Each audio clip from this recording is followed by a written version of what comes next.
Constitution club में हो रही इस बेहद जरूरी बहस में, डिबेट में आप सभी का बहुत बहुत स्वागत है। मेरा नाम सौरभ द्विवेदी है। मैं इंडिया टुडे हिंदी मैगजीन का और ललन टॉप का संपादक हूं और आज की इस बहस का मॉडरेटर भी। इससे पहले कि यह बहस, जिसका शीर्षक, जिसका टॉपिक है डज गॉड एग्जिस्ट, ये शुरू हो दो विद्वानों के बीच जिनके नाम हैं श्री जावेद अख्तर और श्री मुफ्ती शमाइल नदवी जी, मैं कुछ बुनियादी चीजें आप लोगों को बता दूं ताकि ये बहस व्यवस्थित ढंग से चले, वैसे नहीं जैसी बहसों को देखने के हम इन दिनों आदी हो गए हैं। पढ़ी लिखी अकादमिक बहस। इस बहस का प्रारूप कैसा होगा, इसका स्ट्रक्चर कैसा होगा, पहले मैं आपको यह बता देता हूं।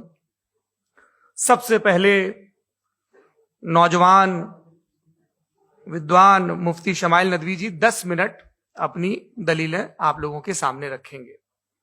उसके बाद जावेद अख्तर साहब 10 मिनट अपनी बात रखेंगे। उसके बाद जिसको हम अंग्रेजी में रिबटल कहते हैं, एक जवाबी दौर रहेगा कि आपने जो कहा मैं उससे मुतमईन हूं कि नहीं हूं और हमने जो कहा। इसके बाद बहस का राउंड 2 शुरू होगा। दोनों विद्वानों को फिर से 7-7 मिनट का वक्त मिलेगा और इसके बाद रिबटल राउंड 2 होगा 5-5 मिनट का। इसके बाद एक दूसरे से सवाल जवाब होंगे। इसके लिए हमने लगभग 16 मिनट का वक्त तय किया है। अब ये सवालों की प्रकृति पर निर्भर करता है कि कितने सवाल होंगे, इसीलिए हमने वक्त की पाबंदी रखी है। और इसके बाद आखिरी में 5-5 मिनट का वक्त दोनों विद्वानों को एक बार फिर से दिया जाएगा अपने क्लोजिंग आर्ग्यूमेंट के लिए। और उसके बाद जो इस बहस के लिए सबसे जरूरी चीज है कि आप और हम और इंटरनेट पर देख रहे लाखों करोड़ों लोग, उनके सवाल जवाब होंगे। तो आप लोग जो यहां मौजूद हैं, आपके हम कुछ सवाल लेने की कोशिश करेंगे। 30 मिनट का वक्त हमने उसके लिए तय कर रखा है। इस तरह से ये 2 घंटे की बहस पूरी होगी। 2-3 बुनियादी बातें हैं जिनका हमें ध्यान रखना है। किसी भी किस्म की नारेबाजी में हमें शरीक नहीं होना है। ये हल्ला गुल्ला नहीं है, क्योंकि पूरी दुनिया देख रही है, तो एक नजीर कायम करनी है, एक उदाहरण लोगों के सामने रखना है कि पढ़े लिखे लोग इत्तेफाकी और ना इत्तेफाकी रखते हुए भी, एक दूसरे से सहमति और असहमति रखते हुए भी बात कह सकते हैं। यहां पर मेरे जेएनयू के प्रोफेसर बैठे हैं, पुरुषोत्तम अग्रवाल जी, जिन्होंने हमें क्लास में सिखाया है कि सहमति का साहस और असहमति का विवेक, और इसका ठीक उलट भी, ये बड़ा जरूरी है। दूसरी बात, ये किसी एक धर्म के बारे में बहस नहीं है। ये बात सबको स्पष्ट होनी चाहिए। किसी धर्म को महान बताने या किसी धर्म को कमतर बताने की ये बहस नहीं है। तो यदि कोई इस उम्मीद से देख रहा है या यहां आया है, तो मैं आपको आश्वस्त करना चाहता हूं कि आपको नाउम्मीदी हाथ लगेगी।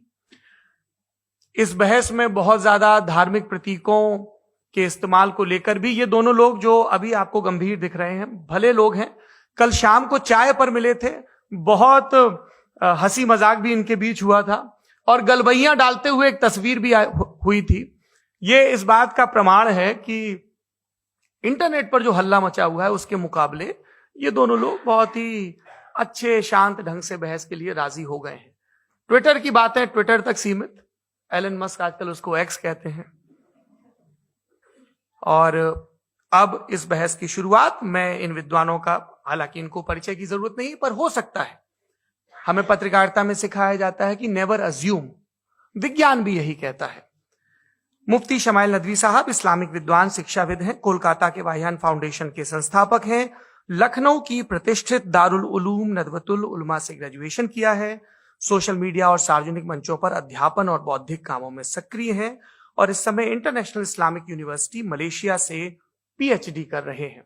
अच्छी बात यह है कि पढ़ाई के साथ साथ ट्रैवल ब्लॉग भी बनाते हैं। पेट्रोनस टावर के सामने का ब्लॉग हमने देखा। हमारे साथ जावेद अख्तर साहब हैं। जावेद अख्तर साहब कवि हैं, शायर हैं, गद्य भी लिखते हैं, फिल्मों के लिए संवाद लिखे हैं, गीत लिखे हैं। इससे इतर ये वैज्ञानिक सोच को लेकर या अपने डिक्लेयर्ड एथिज्म को लेकर भी मुखर रहते हैं और अपने तहीं रैशनैलिटी की बात करते हैं। देवियों और सज्जनों, डज गॉड एग्जिस्ट, इस सवाल का जवाब सब अपने अपने तहीं खोजने की कोशिश कर रहे हैं। कोई इसको गॉड डैम पार्टिकल की खोज बताता है, कोई गॉड पार्टिकल की खोज बताता है, कोई हिग्स बोसान की खोज बताता है, कोई ये सवाल जवाब तलाशने की कोशिश करता है कि मास एग्जिस्टेंस में आखिर आया कैसे, हुआ क्या था, सृष्टि के पहले, समय के पहले क्या था। और कोई ये कहता है कि ये सारी खोजें जिस मस्तिष्क में हो रही हैं प्रकृति के क्रम में, वो कैसे विकसित हुआ। मैं उम्मीद करता हूं कि हम आज इन बुनियादी सवालों के कुछ जवाब हासिल करने में कामयाब हूं। मैं सबसे पहले मंच पर आमंत्रित कर रहा हूं मुफ्ती शमाइल नदवी साहब को। आइए सर जी।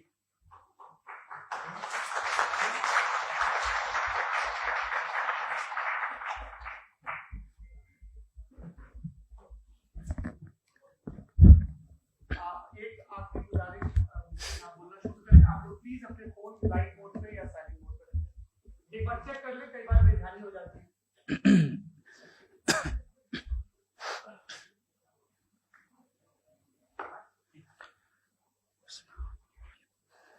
तमाम तारीफें उस क्रिएटर के लिए जिसने इस यूनिवर्स को एक मकसद के तहत पैदा किया है।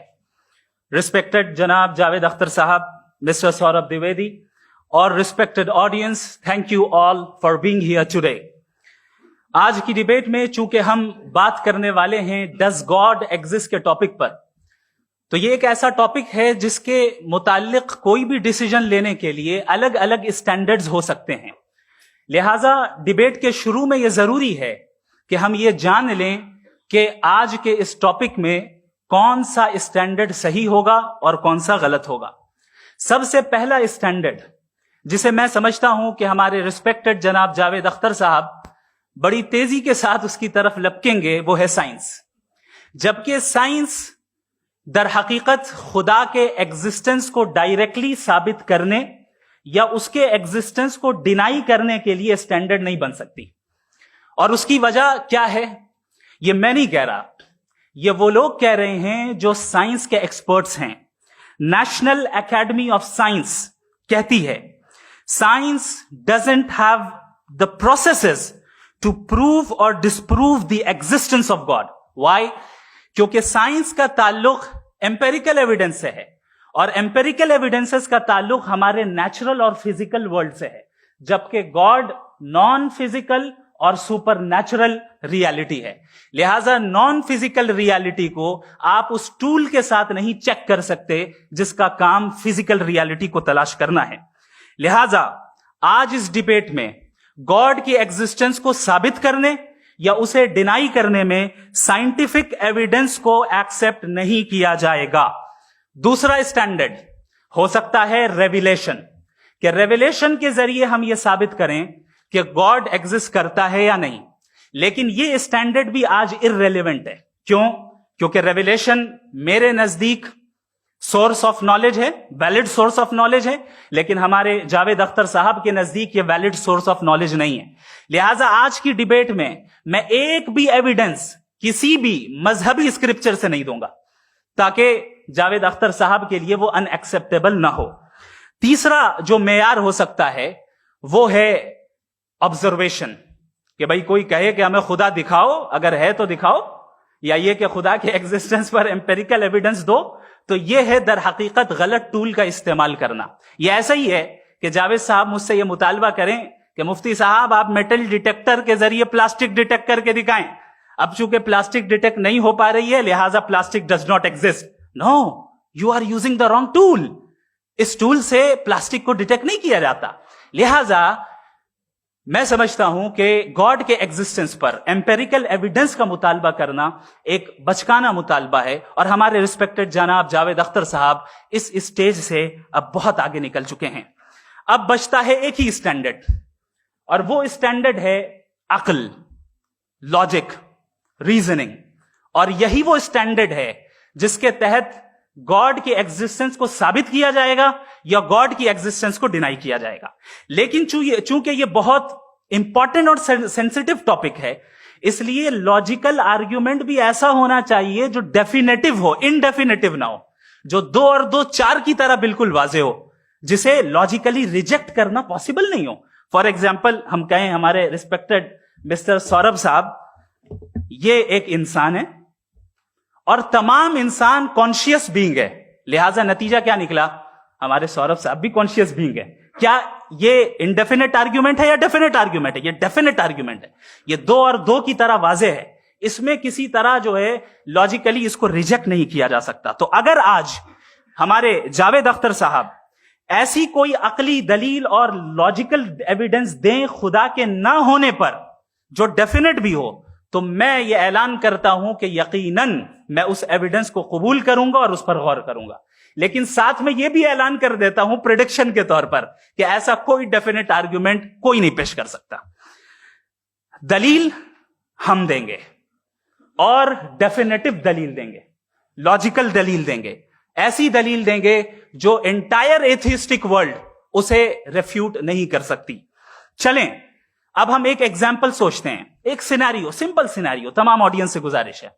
हम और आप एक आइसोलेटेड आइलैंड पर हैं, ऐसा आइलैंड जहां पे हमसे पहले कोई कभी नहीं गया। चलते चलते आपके सामने अचानक आपने देखा एक पिंक कलर की बॉल पड़ी हुई है। सबसे पहला सवाल आपके जहन में क्या आएगा कि यह बॉल यहां क्यों आई, कैसे आई, ये पिंक कलर की ही क्यों है, कोई और कलर भी हो सकता था, ये इसी शेप में क्यों है, कोई और शेप भी हो सकता था। नेचुरली आप इस तरफ पहुंचेंगे कि कोई ना कोई है जिसने इन स्पेसिफिक प्रॉपर्टीज के साथ इस बॉल को बनाया है और यहां पे रखा है। चूंकि आप जानते हैं कि ये जो बॉल है इसका एग्जिस्ट करना जरूरी नहीं है, ये एग्जिस्ट कर भी सकती थी, नहीं भी कर सकती थी, और एग्जिस्ट करना ही था तो किसी और फॉर्म में करती, किसी और कलर में करती। अब आप इस बॉल को एक्सपैंड करते चले जाएं, एक्सपैंड करते चले जाएं, एक्सपैंड करते चले जाएं, यहां तक कि ये बॉल यूनिवर्स के साइज की हो जाए। बताइए कि क्या साइज के बढ़ जाने से सवाल बदल जाएगा? हरगिज नहीं बदलेगा। अभी भी सवाल रहेगा, ये यूनिवर्स कहां से आया, इन स्पेसिफिक प्रॉपर्टीज के साथ कहां से आया, क्यों आया, किसने बनाया, यह सवाल उस वक्त भी वैलिड रहेगा। लेकिन यह सवाल अगर हम जनाब जावेद अख्तर साहब से करें तो चूंकि इनका वर्ल्ड व्यू एथिस्टिक है, और सिर्फ इनका नहीं, मतलब जितने भी एथिस्ट हैं और एथिस्टिक वर्ल्ड व्यू को रखने वाले से अगर आप ये सवाल करें कि ये यूनिवर्स कहां से आया, तो इनका जवाब या तो आर्ग्यूमेंट फ्रॉम इग्नोरेंस होगा या डॉगमेटिक होगा। या तो ये कहेंगे कि मुझे नहीं पता कि ये कहां से आया, लिहाजा गॉड डज नॉट एग्जिस्ट, ये आर्ग्यूमेंट फ्रॉम इग्नोरेंस है। या ये कहेंगे कि ये यूनिवर्स खुद ब खुद बन गया, इसका मतलब ये है कि उस बॉल को भी खुद ब खुद बन जाना चाहिए। लेकिन बॉल के ताल्लुक से ये एक्सप्लेनेशन एक्सेप्ट नहीं की जाएगी कि ये खुद ब खुद बन गई, लेकिन यूनिवर्स के ताल्लुक से कर दिया जाएगा। इसे हम दूसरे अल्फाज में डॉगमा भी कह सकते हैं। दूसरी चीज, हमारे जावेद अख्तर साहब जरूर गॉड ऑफ गैप्स की मिसाल भी जरूर देंगे, और मिसाल देंगे कि पहले जमाने में बिजलियां कड़कती थी तो लोगों ने किसी एक खुदा की तरफ, और बारिश होती थी तो दूसरे खुदा की तरफ मंसूब कर दिया, उनके पास दलील नहीं थी। यह हमारा वर्ल्ड व्यू है ही नहीं, यह हमारा वर्ल्ड व्यू है ही नहीं, क्योंकि नेचुरल फेनोमेना के प्रोसेस की इंटरप्रिटेशन को जान लेने से यह कहां से साबित हो गया कि गॉड एग्जिस्ट नहीं करता है। इस पर मैं इंशाअल्लाह अभी आगे बात करूंगा। आप हजरात ये भी देखेंगे, और मैं ये एक्सपेक्ट करता हूं कि हमारे रिस्पेक्टेड जनाब जावेद अख्तर साहब जरूर इमोशनल आर्ग्यूमेंट्स भी देंगे, जो कि एक लॉजिकल फेलेसी है जब बात आती है ट्रुथ को डिसाइड करने में। क्यों? मिसाल के तौर पर वो कहेंगे कि अगर गॉड है तो ईविल क्यों एग्जिस्ट करता है, जबकि मैं कहता हूं ईविल का एग्जिस्ट करना गॉड के एग्जिस्ट करने की दलील है, उसके खिलाफ नहीं है। चूंकि अगर गॉड है तो हम सब उसके सामने अकाउंटेबल हैं, और अगर हम अकाउंटेबल हैं तो अकाउंटेबिलिटी के लिए ईविल का मौजूद होना जरूरी है, उसके बगैर हम अकाउंटेबल नहीं हो सकते। और अगर हम अकाउंटेबल नहीं हैं तो हम जनाब जावेद अख्तर साहब से पूछेंगे कि आप बताएं कि फिर सफरिंग इस दुनिया में क्यों है? अगर खुदा नहीं है तो सफरिंग क्यों है? और उन लोगों के जज्बे का क्या जिनके अंदर सफरिंग के बाद इंतकाम लेने का जज्बा पाया जाता है और वो इस दुनिया से ऐसे ही चले गए, क्या उनकी सारी तकलीफें बेकार चली जाएंगी?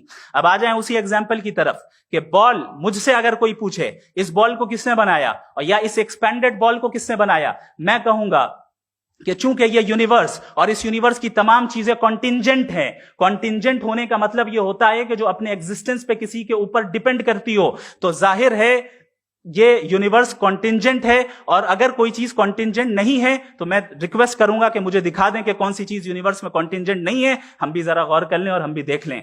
और जब कॉन्टिंजेंट चीजें मौजूद हैं तो फिलोसोफर्स की इस्तिलाह के मुताबिक, हम उस टर्मिनोलॉजी के मुताबिक, हम उस जगह तक पहुंचते हैं और उस हस्ती तक पहुंचते हैं जिसे नेसेसरी बीइंग कहा जाता है, कि ये वो नेसेसरी बीइंग है जिसका मौजूद ना होना नामुमकिन हो। क्योंकि अगर ये मौजूद ना हो तो सारी चीजें एग्जिस्टेंस में आएंगी ही नहीं, और ये सारी कॉन्टिंजेंट चीजें उसी के ऊपर डिपेंड करती हैं।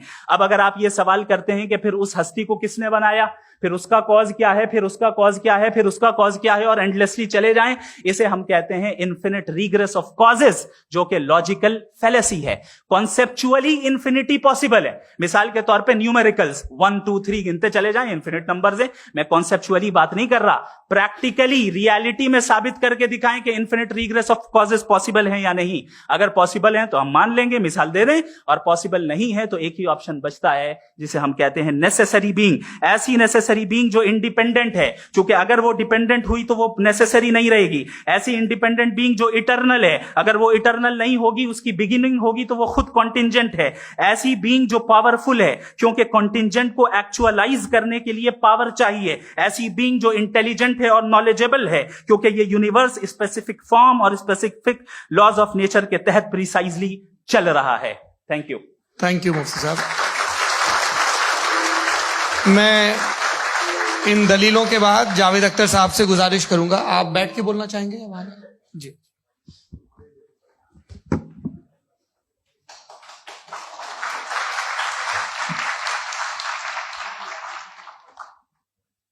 पहले तो मैं मुफ्ती साहब को एक अच्छी खबर देना चाहूँगा कि मेरी नॉलेज साइंस के बारे में बड़ी मामूली है, तो आप फिक्र ना करें उसकी, लेकिन कुछ कॉमन सेंस है मुझ में। देखिए, ये खुदा का तस्वुर कोई नया तस्वुर नहीं है, ये सदियों से रहा है।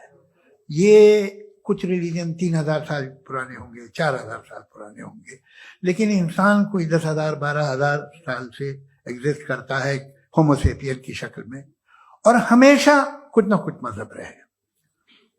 ये मजहब जाहिलों के नहीं थे, ये मजहब एक ऐसी ग्रीक सोसाइटी के थे जहां बड़े बड़े फिलोसफर पैदा हो गए। ये मजहब इजिप्शियंस के थे जिन्होंने पिरामिड्स बनाए थे। ये रोमन्स के थे कि जिनका आर्किटेक्चर और सेनेट यानी पहली बुनियाद डेमोक्रेसी की, लिमिटेड थी मगर डेमोक्रेसी थी, ये उन लोगों ने किए थे। तो इनका जो जुपिटर था, रा था, ज़्यूस था, उन्हें उस पर इतना ही एतमाद था जितना आज किसी मजहबी आदमी को अपने खुदा पे होगा। क्रिश्चियनिटी आने से पहले यूरोप में एक मजहब था, जर्मेनिक रिलीजन। उसका एक खुदा था, उसकी एक बीवी थी, उसके 2 बेटे थे, एक बेटी थी। फिर जर्मनी में जब यूरोप में क्रिश्चियनिटी आई तो वो खुदा, उसकी बीवी और पूरे खानदान चला गया। तो हमने, अगर हम हिस्ट्री देखें तो खुदा जो है वो ज्यादातर फानी है, वो हमेशा रहे नहीं। और वो जो लोग इन्हें मानते थे उनको आप कहें वो तो जाहिल थे, उन्हें तो कुछ पता ही नहीं था, ऐसा नहीं है। वो अपने वक्त में बड़े काबिल लोग थे और अपने वक्त में उन्होंने बड़े बड़े काम किए हैं, फिलोसफर्स थे, साइंटिस्ट थे, लेकिन उनका मजहब कहाँ गया, उनके खुदा कहाँ गए? आज जो खुदा हैं दुनिया में लोग उन्हें मानते हैं। आपको क्या मालूम कि कितने बरसों के बाद क्या होने वाला है? हम यूरोप में देखते हैं तो चर्च खाली हैं। तो वक्त के साथ चीजें बदलती हैं। जहां तक इसका ताल्लुक है मजहबों का, हर मजहब आपसे एक चीज मांगता है, फेथ। ये फेथ क्या चीज होती है? What is the difference between faith and belief?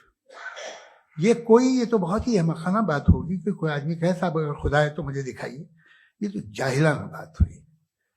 मैंने तो नॉर्थ पोल नहीं देखा है, मगर मैं मानता हूं कि नॉर्थ पोल है।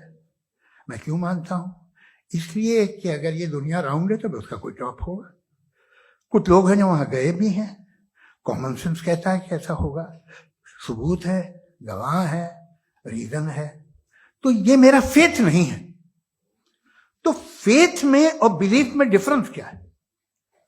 जो मजहब मांगता है आपसे, हर मजहब फेथ मांगता है। फेथ का मतलब यह है कि ना कोई गवाह हो, ना कोई सबूत हो, ना कोई रैशनल हो, ना कोई लॉजिक हो, ना कोई प्रूफ हो, मगर तुम एक बात को मानो। यह है फेथ। वरना बिलीफ होता। अगर इसमें कुछ भी सबूत होते, गवाह होते, तो फिर इसे आप बिलीफ कहते हैं। जैसे मेरा बिलीफ है कि नॉर्थ पोल है, मेरा फेथ थोड़ी है। फेथ इन तमाम शर्तों को रद्द करता है। तो फिर स्टुपिडिटी क्या है? अगर मैं एक बात ऐसी मानूं जिसकी ना कोई लॉजिक है, ना कोई रैशनल है, ना कोई प्रूफ है, ना कोई गवाह है, ना कोई सबूत है, और मैं उसे मानूं, तो ये स्टुपिडिटी हुई। इसे ही वही कल को मैं यकीन कर लूं कि एलॉन मस्क जो है मेरा भाई है, तो मुझे इंतहाई खुशी होगी, सुकून भी बहुत मिलेगा मुझे। लेकिन और कहे भाई क्यों मानते हो, क्या सबूत है भाई, वो तो अमेरिकन है और तुम तो इंडियन हो, वो तो नस्ल अलग है, तुम्हें कभी मिले भी नहीं। साहब देखिए, मेरा फेथ है, इस पे बात किया। फेथ का मतलब ही यह है कि आप प्रूव नहीं कर सकते। अगर आप प्रूव कर सकते हो तो फेथ की जरूरत ही नहीं, फिर तो आप बात करेंगे, आप कितनी बहस कर लीजिए। अल्टीमेटली दुनिया का हर मजहब फेथ पे टिका है, और फेथ का मतलब है एक ऐसा यकीन जिसका कोई सबूत, कोई गवाह, कोई रैशनल नहीं। अब आप ये कहें, क्या आप ये क्यों कह रहे हैं कि साहब ये कायनात किसने बनाई? कमाल ये है कि आपने बताया कि एक आइलैंड पे गए और एक बॉल देखी। आपने ये नहीं कहा कि आइलैंड किसने बनाया, आपको सिर्फ बॉल पे हैरत हुई। हमने आइलैंड पे हमने हैरत नहीं की, होते हैं आइलैंड। इसी तरह ये आइलैंड है, सितारे, ये गैलेक्सीज, ये सब आइलैंड हैं खला में। हम उन्हें टेकन फॉर ग्रांटेड लेते हैं, हम पूछते नहीं किसने बनाए। आपने जजीरे के बारे में भी नहीं पूछा है। मेरी पैदाइश कैसे हुई? क्या मैं प्लान्ड पैदा हुआ था? I was plan to be born, या एक लकी स्पर्म था जो किसी एग से चिपक गया? मेरी पैदाइश रैंडम। और इंसाफ जिसे आप कहते हैं, इंसाफ का तो नेचर से कोई वास्ता ही नहीं। जो आप कहते हैं कि एक दिन इंसाफ मिलेगा, इंसाफ is a human concept, nature में कोई इंसाफ नहीं। अगर शेर हिरन को खा जाता है तो उसे कोई सजा नहीं मिलती। अगर एक आंधी आती है और हरे भरे पेड़ों को उखाड़ के फेंक देती है तो आंधियों की जेल नहीं होती है। नेचर में इंसाफ नहीं, इसलिए मुझे नेचर को इंसाफ की जरूरत भी नहीं।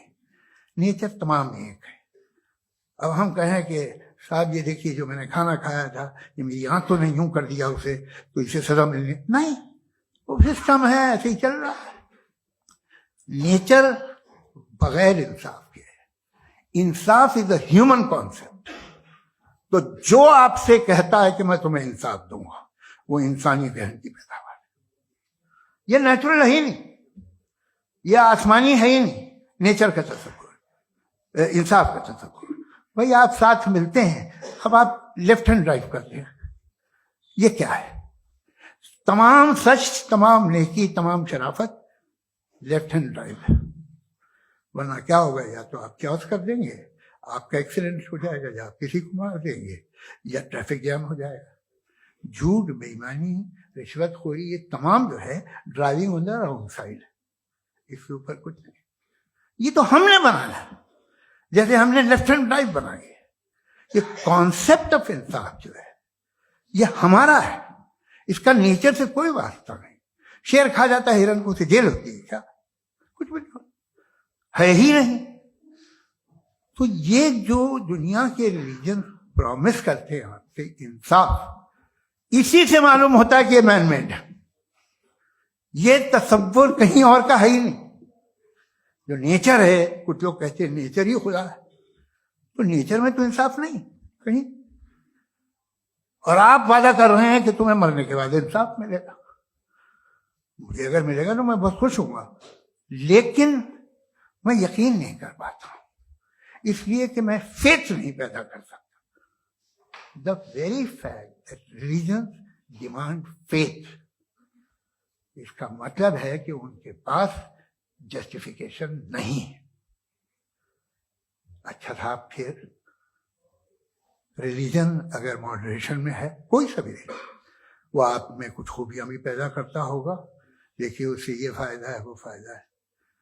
अल्कोहल जो है वो ज्यादातर दवाओं में यूज होती है। और एक सर्वे किया गया था अमेरिका में कि लॉन्जेटिविटी किन लोगों की है, तो एक तरफ वो लोग थे जो शराब पीते ही नहीं थे, और एक तरफ वो थे जो एक बोतल शराब रोज पीते थे। सबसे ज्यादा लंबी उम्र होती है जो 2 पैग नाप के शराब पीते हैं और खाना खाते हैं। मगर हम शराब को बुरा समझते हैं, मैं भी बुरा समझता हूं। क्यों? ऐसा होता नहीं। कुछ चीजों में आदत होती है कि वो बढ़ती है। आज तक में एक आदमी दूध पीता है, आप 10 साल बाद भी मिलेंगे तो एक ही गिलास पीता होगा। ऐसा नहीं होता, सुबह से दूध पीता रहता है। मिल्कोहलिक मैंने नहीं देखे, अल्कोहलिक होते हैं। ये टेंडेंसी है मजहब की कि वो बढ़ता है, जैसे कैंसर बढ़ता है, जैसे शराब बढ़ती है। कुछ लोग होंगे जो उसे सही तरह से यूज करते। मुझे यकीन है कि हमारे मुफ्ती साहब भी उनमें से एक, इनसे बहुत खुशी हुई मुझे इनसे मिलकर। लेकिन कितने लोग हैं कि आज आप देखते हैं दुनिया में जो तबाहियां हैं, इनमें कितना हाथ है उन लोगों का जो बिलीवर कहते था मजहब ये नहीं कहता, ना कहता होगा, मगर जब ये मजहब पीते हैं तो ऐसे बिहेव करते हैं। थोड़ा सा अगर हो तो शायद बहुत अच्छी बात, लेकिन शराब थोड़ी सी नहीं रहती, उसमें टेंडेंसी है पहले। थोड़ा सा अगर 2-3 कैंसर के सेल हो ना बॉडी में तो आदमी स्लिम रहेगा, लेकिन वो 2-3 सेल नहीं रहते, वो मल्टीप्लाई होते हैं।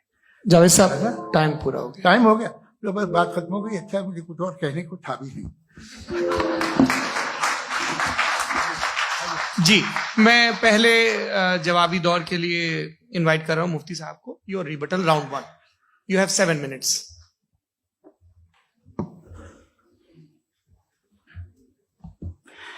Thank you very much Javed साहब। आपकी बात को सुनकर बड़े महजूज हुए हम लोग। महजूज, do you understand? We enjoyed. Okay, अब थोड़ा सा लॉजिकली उसको हम लोग दरअसल हम लोगों ने कल गुजारिश की थी मुफ्ती साहब से भी, जावेद साहब से भी, कि हिंदुस्तानी जबान आम फहम सबको समझ में आ जाए, और जहां कहीं आप मुश्किल शब्द इस्तेमाल करें वहां बताते भी चलें। Thank you. तो सबसे पहले हमारे रिस्पेक्टेड जावेद साहब ने हवाला दिया कि खुदा फानी है। कितने मजहब आगे चले गए, किसी ने जुपिटर को खुदा माना, किसी ने किसी को माना। मैं कहता हूं जिसने कॉन्टिंजेंट चीज को खुदा माना, गलत माना, वो खुदा ही नहीं, वो खुदा ही नहीं है। हम तो नेसेसरी बीइंग को साबित करने बैठे हैं, वो नेसेसरी कॉज जो इटरनल है, जो अबदी भी है और अजली भी है। हम किसी और को साबित करने नहीं बैठे। दूसरी चीज उन्होंने कहा कि फेथ एंड बिलीफ, ये एक ऐसी डेफिनेशन है फेथ की जो इन्होंने पहली मर्तबा पेश की है, या माफ कीजिएगा, इन्होंने पहली मर्तबा पेश नहीं की है, रिचर्ड डॉकिंस ने पहली मर्तबा पेश की है। मुझे मालूम है ये सोर्स कहां से है। एपिस्टेमोलॉजिकली फेथ और बिलीफ का फर्क आप इस तरह नहीं कर सकते सर। फेथ सही भी होता है, गलत भी होता है। बिलीफ सही भी होता है, गलत भी होता है। जो लॉजिक, रीजन और एविडेंस से बैक्ड होगा वो फेथ सही होगा। और आप जिस फेथ की बात कर रहे हैं कि इलॉजिकल है और उसके पीछे नहीं है, तो we are on the same page. हम नहीं मानते उस फेथ को। जो फेथ ऐसा हो जिसके पीछे कोई लॉजिक ना हो, एविडेंस ना हो, हम नहीं मानते। हम तो उस फेथ के कायल हैं जिसके पीछे लॉजिक हो और एविडेंस हो। तो बिलीफ सही भी होता है, गलत भी होता है, फेथ भी सही होता है और गलत भी होता है। तो आज फेथ और बिलीफ के डिफरेंस पे बात नहीं हो रही। आज आप चाहे फेथ एक्सेप्ट कर लें या बिलीफ एक्सेप्ट कर लें, आज ये बात होगी कि ट्रूथ क्या है। चाहे ट्रू बिलीफ सही है या ट्रू फेथ सही है, और फॉल्स फेथ क्या है और फॉल्स बिलीफ क्या है, बात इस पे हो रही। दूसरी चीज इन्होंने पूछा, स्टुपिडिटी फिर क्या है? अगर फेथ, रिलीजन स्टुपिडिटी नहीं है तो और क्या है? चूंकि फेथ का मुतालबा करते हैं तो स्टुपिडिटी क्या है? मैं कहता हूं स्टुपिडिटी एथिज्म है। उसकी वजह यह है कि आप एक सड़क पे जा रहे हो और आप किसी गार्डन में जाएं और देखें वहां लिखा है फूलों के साथ, I love Javed Akhtar, and I really do, I love you sir. So जब आप वहां पर पहुंचे तो वहां पहुंचकर अब ये बताएं, क्या आप ये कहेंगे wow what a natural selection? ये क्या नेचुरल सिलेक्शन है? नहीं, ये प्रिसाइजली डिजाइंड है, इसके पीछे डिजाइनर है। लिहाजा अगर कोई एक ऐसी कॉमन सेंस की बात को कबूल नहीं कर रहा है कि यूनिवर्स जो इतने प्रिसाइजली काम कर रहा है, हम कह दें कि खुद ब खुद बन गई, मैं समझता हूं इससे बड़ी स्टुपिडिटी और कुछ नहीं है। ये इरैशनल चीज है। फिर हमारे सर ने कहा कि आपने बॉल पे फोकस किया, आइलैंड पे फोकस नहीं किया। अरे आइलैंड को किसने बनाया, यही समझाने के लिए तो बॉल की मिसाल दे रहा हूं। और बॉल भी कॉन्टिंजेंट है, आइलैंड भी कॉन्टिंजेंट है, दोनों नेसेसरी बीइंग का मुतालबा करते हैं। आगे इन्होंने कहा कि नेचर में कोई इंसाफ नहीं है, हम डिसाइड करते हैं कि मोरालिटी क्या होती है, इंसाफ क्या होता है, हम डिसाइड करते हैं। जैसे ड्राइविंग सीट में ट्रैफिक वाला, ये तो किसी खुदा ने नहीं कहा, ये है, इसे कहते हैं फॉल्स इक्विवेलेंस, ये एक लॉजिकल फेलेसी है। आपने जो है मिसाल दी ड्राइविंग की और ट्रैफिक की, ये सब्जेक्टिव मोरालिटी है। आप सब्जेक्टिव मोरालिटी को मिसाल बनाकर ऑब्जेक्टिव मोरालिटी के ऊपर नहीं थोप सकते। इंसाफ की ऑब्जेक्टिव मोरालिटी है। अगर आप ये कहते हैं कि नेचर में इंसाफ नहीं है, तो इंसाफ का न होना ये नेचुरल हुआ, तो फिर नेचर को नेचर रहने दे, क्यों हम इतना स्ट्राइव कर रहे हैं दुनिया में इंसाफ लाने के लिए? ये तो इलॉजिकल बात है, इरैशनल बात है। इसलिए बहुत सी चीजें ऐसी हैं जो ऑब्जेक्टिवली जो है इविल या गुड हैं, और बहुत सी चीजें ऐसी हैं जो सब्जेक्टिवली हैं। सब्जेक्टिवली जो मोरल होता है या इमोरल होता है, उसको हम सोशल कंसेंसस से या पर्सनल प्रेफरेंस से डिसाइड करते हैं। लेकिन जो ऑब्जेक्टिव मोरालिटी है, जिसमें इंसाफ आया, जो इन्होंने बार बार रिपीट किया, ये ऑब्जेक्टिव है, सब्जेक्टिव नहीं है। अगर आप कहते हैं ये सब्जेक्टिव है, तो मेरा सवाल आपसे यह है, क्या सोशल कंसेंसस के जरिए अगर जुल्म को सही करार दे दिया जाएगा तो आप जुल्म को जस्टिफाई करेंगे? दूसरी चीज, इन्होंने यह कहा कि 2 पैक शराब पी लें तो वो उतने पे नहीं रहता, बढ़ जाता है। यही मामला मजहब के साथ है। 2 पैक आप पी लें, बढ़ेगा। तो ये एक ऐसी मिसाल है, इसको कहीं भी फिट कर लें कि आप एथिज्म पे जब फिट करें, जब आप 2 पैक एथिज्म का लेंगे ना, तो वो बढ़ बढ़ के नॉर्थ कोरिया बनेगा। Thank you.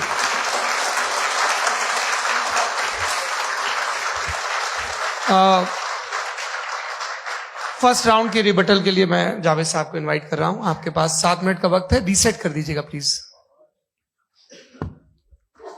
मुझे इस बात की खुशी है कि मुफ्ती साहब ने भी मान लिया कि नेचर में कोई इंसाफ नहीं है। तो कोई भी चीज जो इंसान ने नहीं बनाई है उसमें इंसाफ नहीं होता है। एक बात मैं आपसे अर्ज करूं, जरा पता लगा लीजिएगा, ये जो आप बाग में जाते हैं बेहद खूबसूरत फूल देखते हैं ना, इनमें से कोई नेचुरल नहीं है। ये सारे फूल क्रॉस करके बनाए गए हैं। जो जंगल में फूल होते हैं निहायत मामूली होते हैं। ये फूल इंसानों ने बनाए हैं। जो आप बाग में देख के वाह वाह कहते हैं, ये इंसानों के बनाए हुए हैं। डिफरेंट फूलों को क्रॉस करके, डेवलप करके, फिर क्रॉस करके इस तरह से बनाए गए। नेचुरल फ्लावर नहीं। किसी जंगल वीरान में जाके आप गुलाब के फूल नहीं देखेंगे। ये सब बनाए हुए इंसान ने, बहुत से काम इंसान ने किए हैं। बाकी है कि आपने मेरी एक बात का जवाब नहीं दिया, जिससे मुझे शिकायत है कि फेथ क्या है और आप फेथ मांगते क्यों हैं मुझसे? आप तो लॉजिकल हैं, आपके पास तो सारे रैशनल हैं, आपके पास सारे सबूत हैं, तो आपको फेथ की डिमांड क्यों करते हैं कि भाई तुम सरेंडर कर दो और सवाल मत करो? कोई मजहब सारे सवाल करने की इजाजत नहीं देता है और मना करता है कि ज्यादा सवाल ना करो, बह जाओगे तुम। आप क्यों रोकते हैं?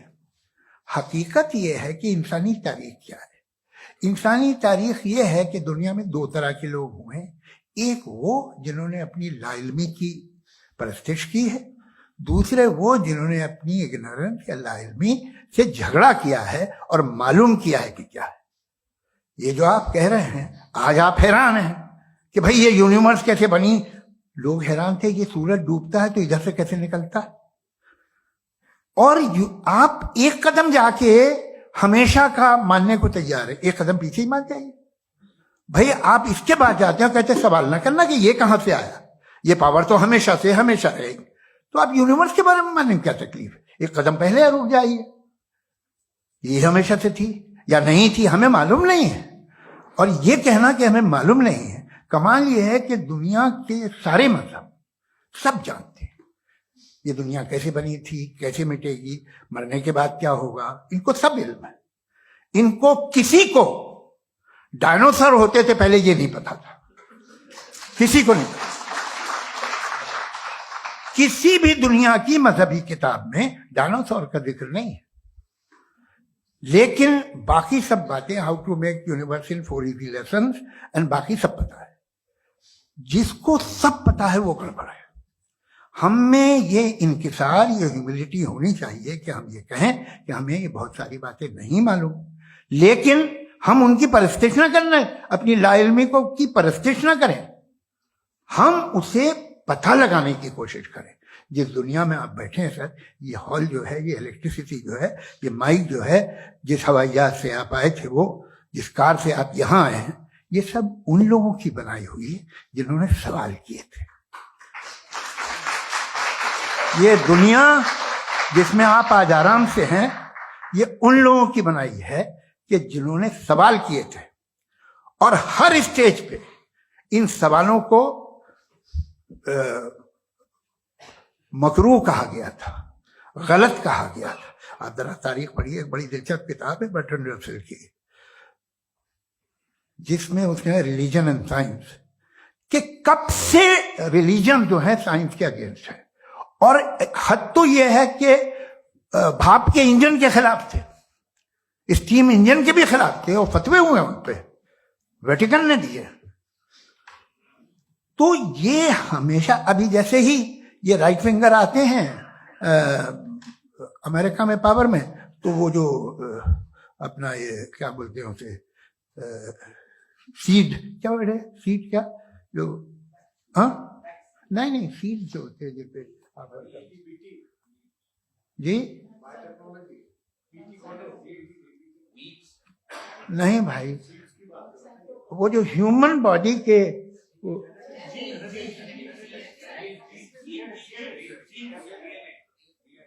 उस पर रिसर्च बंद हो जाती है, रिपब्लिकन नहीं करने देते। अरे भाई इतना डर क्या है तुम्हें? एक जमाने में बहुत नाराज थे ये सारे मजहबी लोग कि ये इंसान तो इंसान बनाने की कोशिश कर रहा है। आपको क्या तकलीफ भाई, बना ले तो बना लेने दो, ये खौफ क्या है? और ये सब आज जो आप कह कर रहे हैं नामुमकिन है, ये कैसे हुआ? मुझे एक किस्सा याद आता है। जब मैं 6ठी क्लास में था तो मैं मैथमेटिक्स में बहुत वीक था, तो एक टीचर रख दिया गया, उसने 1 2 3 4 5 6 7 को सिखा दिया मुझे। वो दिन मैं भूल नहीं सकता हूँ मुफ्ती साहब, जिस दिन उसने ये बताया कि 1/2 क्या होता है और 3/4 क्या होता है, मुझे ऐसा लगा कि मेरा सर बीच से फट जाएगा। ये आदमी कह रहा है कि जो दीवार के अंदर जाओ वॉक करते हुए। आज हंसता हूं मैं इस बात पे। तो आज जो बातें आपके जहन से बिल्कुल परे है और आप हैरान होते उन्हें देख के, एक वक्त आएगा कि मामूली लगेंगे, और हुआ है। आपकी इंसानी तारीख ही है। इतनी जल्दी सारे फैसले आप मत कर लीजिए, थोड़ा ये ह्यूमिलिटी रखिए कि भाई ये हमें नहीं मालूम। ये कहने में क्या है, ये यूनिवर्स कहां तक फैली, ये कब से है और कब तक रहेगी, हमें नहीं मालूम। आपने फैसला कर लिया कब बनी। ये आपके हिसाब से कोई 14 बिलियन ईयर बनी जो समझा जाता है।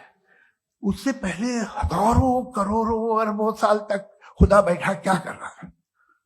खामोश बैठा था, ऐसी जमाइयां ले रहा था। फिर उसे आइडिया है, यार एक काम करते, वक्त अच्छा गुजर जाएगा, यूनिवर्स बना सोचिए। वो तो हमेशा से है ना, मगर यूनिवर्स हमेशा से नहीं है, ये तो बनाई गई है। और उससे पहले क्या था, इनका क्या काम था? कैसी बात है, ये बड़ा आसान है। जो बात हमें आज धीरे धीरे पता चली है, बरसों 2000 और 2500 साल पहले आपको किसी ने बता दिया कि क्या था, आप मान गए, और तब से वही मान रहे हैं जो 2500 साल पहले कहा गया था। सब कुछ बदल गया है, सॉल्व हो रही है चीजें। अभी साइंस बिल्कुल दावा नहीं करती, या कोई फिलोसफर ये दावा नहीं करता कि हमें सब मालूम, बल्कि वो कहता है कि हमें जितना मालूम होता है उससे ये मालूम होता है कि हमें कितना कम मालूम। तो हम अपनी जहालत से लड़े, उसकी परस्तिश ना करें। जी, time. Thank you so much. मैं तर्कों की श्रृंखला में राउंड 2 के लिए अब मुफ्ती साहब को आमंत्रित कर रहा हूं। आपके पास एक बार फिर से 7 मिनट का वक्त है। शुक्रिया। जनाब जावेद अख्तर साहब कई मर्तबा दोहरा रहे हैं कि फेथ का मतलब बताइए, फेथ का मतलब बताइए। मैंने बता दिया, फेथ सही भी होता है, गलत भी होता है। और आज हम फेथ पे बात नहीं कर रहे, हम ट्रुथ और डज गॉड एग्जिस्ट पे बात कर रहे हैं। क्या डज गॉड एग्जिस्ट, ये ट्रुथ यानी गॉड है या नहीं है, इसमें से दोनों ट्रुथ क्या है। अब आप उसे फेथ कह लें, बिलीफ कह लें, नॉट माई बिजनेस।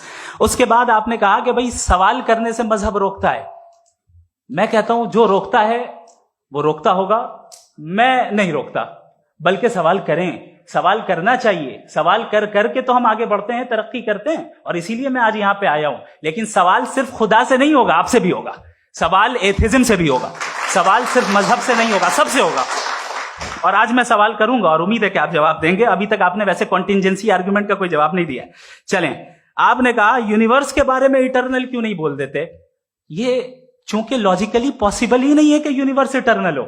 यूनिवर्स एक कॉन्टिंजेंट चीज है जो टाइम एंड स्पेस के पाबंद है, टाइम एंड स्पेस से बाउंड है। जो टाइम एंड स्पेस से बाउंड होगा वो कॉन्टिंजेंट होगा, जो कॉन्टिंजेंट होगा वो उसकी बिगिनिंग हुई होगी, जिसकी बिगिनिंग हुई होगी वो इटर्नल नहीं हो सकता। ये तो कॉमन सी बात है।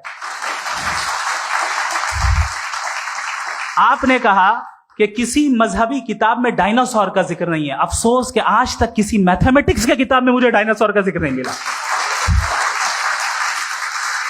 तो इसका मतलब मैथमेटिक्स की किताब बेकार है? नहीं, उसका वो टॉपिक नहीं है। रेवलेशन का और मजहबी किताबों का टॉपिक ये नहीं है कि आपको आके बताए साइकिल कैसे बनाते हैं, या आकर ये बताएं कि जो है डायनासोर कब था। वो तो मोरालिटी सिखाने आया है, गॉड के बारे में बताने आया, नॉन फिजिकल रियलिटी की हकीकत को सिखाने के लिए आया। रिलीजियन साइंस को रोकता है? नहीं रोकता। अगर रोकता है तो गलत करता है। रिलीजियन साइंटिज्म को रोकता है, जिसमें हमारे जावेद साहब मुब्तला हैं। साइंस और साइंटिज्म में फर्क है। साइंटिज्म यह है कि आप समझें कि साइंस और साइंटिफिक मेथोडोलॉजी ये नॉलेज को हासिल करने का वाहिद सोर्स ऑफ नॉलेज है। यह है साइंटिज्म। हम इसे रिजेक्ट करते हैं। हम साइंस को तो तरक्की करते हैं। भाई आप हमारी पूरी तारीख कर लें, पढ़ लें तो आपको पता चल जाएगा। बहरहाल ये अलग टॉपिक है। उसके बाद इन्होंने एक लफ्ज कहा, वेटिकन ने फतवा दिया। वेटिकन का फतवे से कोई ताल्लुक नहीं है, दोनों कॉन्ट्राडिक्टरी अल्फाज हैं। उसके बाद उन्होंने कहा कि भाई हमें नहीं मालूम। अगर नहीं मालूम तो क्लियरली कह देना कि नहीं मालूम है, इसमें क्या हर्ज है? तो वही तो मैं कह रहा हूं ना कि आप कह दें कि नहीं मालूम, लेकिन क्लेम क्यों कर रहे हैं कि गॉड एग्जिस्ट नहीं कर रहा है? आप कह दें नहीं मालूम है, हो सकता है हो सकता ना हो, लेकिन आप क्लेम कर रहे हैं। The moment you say God does not exist, this is a claim, and now the burden of proof is upon you too, जैसे हमारे ऊपर है। और क्यों है मैं बताता हूं, क्यों है ये भी मैं बताता हूं। फिलोसॉफिकली जो क्लेम होता है ना, सिर्फ ये नहीं होता कि इंसान कहे पॉजिटिव क्लेम करे और नेगेटिव क्लेम करे तो बर्डन ऑफ प्रूफ नहीं है। आप मिसाल के तौर पे मैं कहूं कि फुला उस कमरे में कोई नहीं है, मैंने एक नॉलेज का क्लेम किया है। उस कमरे में कोई नहीं है, मैंने एक नॉलेज का क्लेम किया। या तो मैं कहूं मुझे नहीं पता, हो भी सकता है नहीं भी हो सकता है, this is not a claim. लेकिन जब मैं कह रहा हूं कि वहां कोई नहीं है या मैं कह रहा हूं वहां कोई है, दोनों क्लेम है और दोनों के ऊपर बर्डन ऑफ प्रूफ है। हमारे ऊपर भी बर्डन ऑफ प्रूफ है। मैंने कंटिंजेंसी आर्ग्यूमेंट दिया, इसे तोड़कर दिखाइए। आखिरी चीज, इन्होंने कहा कि खुदा दुनिया बनाने से पहले 150 साल पहले या करोड़ों साल पहले क्या कर रहा था। अरे हजरत, चलें बहरहाल मैं जवाब दे देता हूं। आप हमारे रिस्पेक्टेड पर्सनैलिटी हैं, अगर आप नहीं होते तो मैं इसे एंटरटेन ही नहीं करता। टाइम ये 100 साल पहले या 100 साल बाद, पहले बाद में अभी, ये वो अल्फाज हैं जिनका ताल्लुक टाइम से है। टाइम शुरू ही हुआ है यूनिवर्स की बिगिनिंग के बाद, तो उसके पहले खुदा क्या कर रहा था? सवाल इलॉजिकल है, ये फेलेसी है। यानी आप ये कह रहे हैं कि यूनिवर्स के बनने से पहले खुदा क्या कर रहा था? टाइम के बनने से पहले, पहले का ताल्लुक टाइम से, टाइम उस वक्त था ही नहीं, तो ये सवाल ही इनवैलिड है खुदा के ताल्लुक से। दूसरी चीज, आर्ग्यूमेंट ऑफ कंटिंजेंसी जो मैंने आपके सामने पेश की है, आपने बार बार ये प्रूफ किया और ये कह रहे हैं कि गॉड ऑफ गैप्स। देखिए पहले नहीं मालूम था, साइंस ने कर दिया। सिंपल की मिसाल से मैं समझा देता हूं। जिस गैप्स की आप बात कर रहे हैं ना, साइंस उन गैप्स को जिन चीज के जरिए भी प्रूव करेगा वो कॉन्टिंजेंट ही होगा। अब चाहे वो फोर्स हो, मैटर हो या एनर्जी हो। लिहाजा सवाल हमारा उस वक्त भी वैलिड होगा जब तक कि आप नेसेसरी बीइंग पे ना आ जाएं। और इन्फिनिट रिग्रेस पॉसिबल नहीं है of causes in practical world, तो जाहिर है कहीं रुकना पड़ेगा। जहां रुकेंगे वही खुदा है। दूसरी चीज, आपने ये कहा, क्या कह रहा था मैं, किस पॉइंट को? What? Oh no, after that. Just now. हाँ, जहां रुकेंगे वही खुदा है। बहरहाल, तो टाइम का जिक्र हो गया, गॉड ऑफ गैप, सॉरी, या इसकी एक मिसाल आप ले लें। एक कार है, एक साहब ने देखा कि भाई कार जो है उसके व्हील्स कितने अच्छे लगे हुए हैं, सही जगह पे। स्टीयरिंग जो है कितने अच्छे जगह पे लगी हुई, और सीट्स कितने वेल डिजाइंड है, कितनी प्रिसाइजली ये कार काम कर रही है। तो जरूर कोई ना कोई इसे क्रिएट किया है, किसी ने क्रिएट किया है। अब जावेद साहब आए और कहे अरे जनाब बोनेट खोलिए, इसमें इंजन है, इंजन इस कार को चला रहा है, hence prove no one has created the car. This is illogical, this is irrational. आपने इंजन के जरिए उस गैप को तो साबित किया, लेकिन क्या उससे कार की जो क्रिएशन है और उसका जो क्रिएटर है ये इम्पॉसिबल हो जाए? ऐसा पॉसिबल है? उसका सवाल खत्म हो जाए, ऐसा पॉसिबल है? नहीं। आपने गैप्स को फिल करके, कॉन्टिंजेंट चीजों से गैप्स को फिल करके हमारे ऑब्जर्वेशन को और ब्रॉड कर दिया। अब हमें और पता चल गया कि ये जो कार है इसका सिस्टम कितना ज्यादा कॉम्प्लेक्स है। पहले कम समझते थे, अब कॉम्प्लेक्सिटी और ज्यादा वाजे हो गई। अब हमें समझ में आ रहा है कि हमारी सर्टेनिटी और बढ़ गई कि जरूर इस कार को किसी ना किसी ने बनाया। यही मामला यूनिवर्स का है। साइंस हमेशा फिजिकल वर्ल्ड की चीजों को ही फिल करती जाएगी और फिजिकल चीजों से ही करती जाएगी, क्योंकि एम्पेरिकल एविडेंस का ताल्लुक फिजिकल वर्ल्ड से है। आप साइंस के जरिए मेटाफिजिकल रियलिटी को कभी साबित नहीं कर सकते। ये रॉन्ग टूल का इस्तेमाल करना है। ये वही काम है कि आप मेटल डिटेक्टर से प्लास्टिक डिटेक्टर करने चलें, जो कि जाहिर है सही नहीं है। Thank you.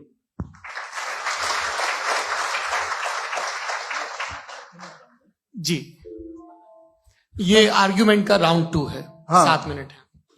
पहले तो मैं आपसे अर्ज करूं कि आपने कहा कि जब कायनात ही नहीं थी तो वक्त भी नहीं था, कुछ भी नहीं था। कैसे नहीं था? खुदा था। एक एग्जिस्टेंस तो था ना खुदा का। तो जब खुदा था तो वक्त भी होगा। ऐसा नहीं है कि कुछ भी नहीं था, खुदा था।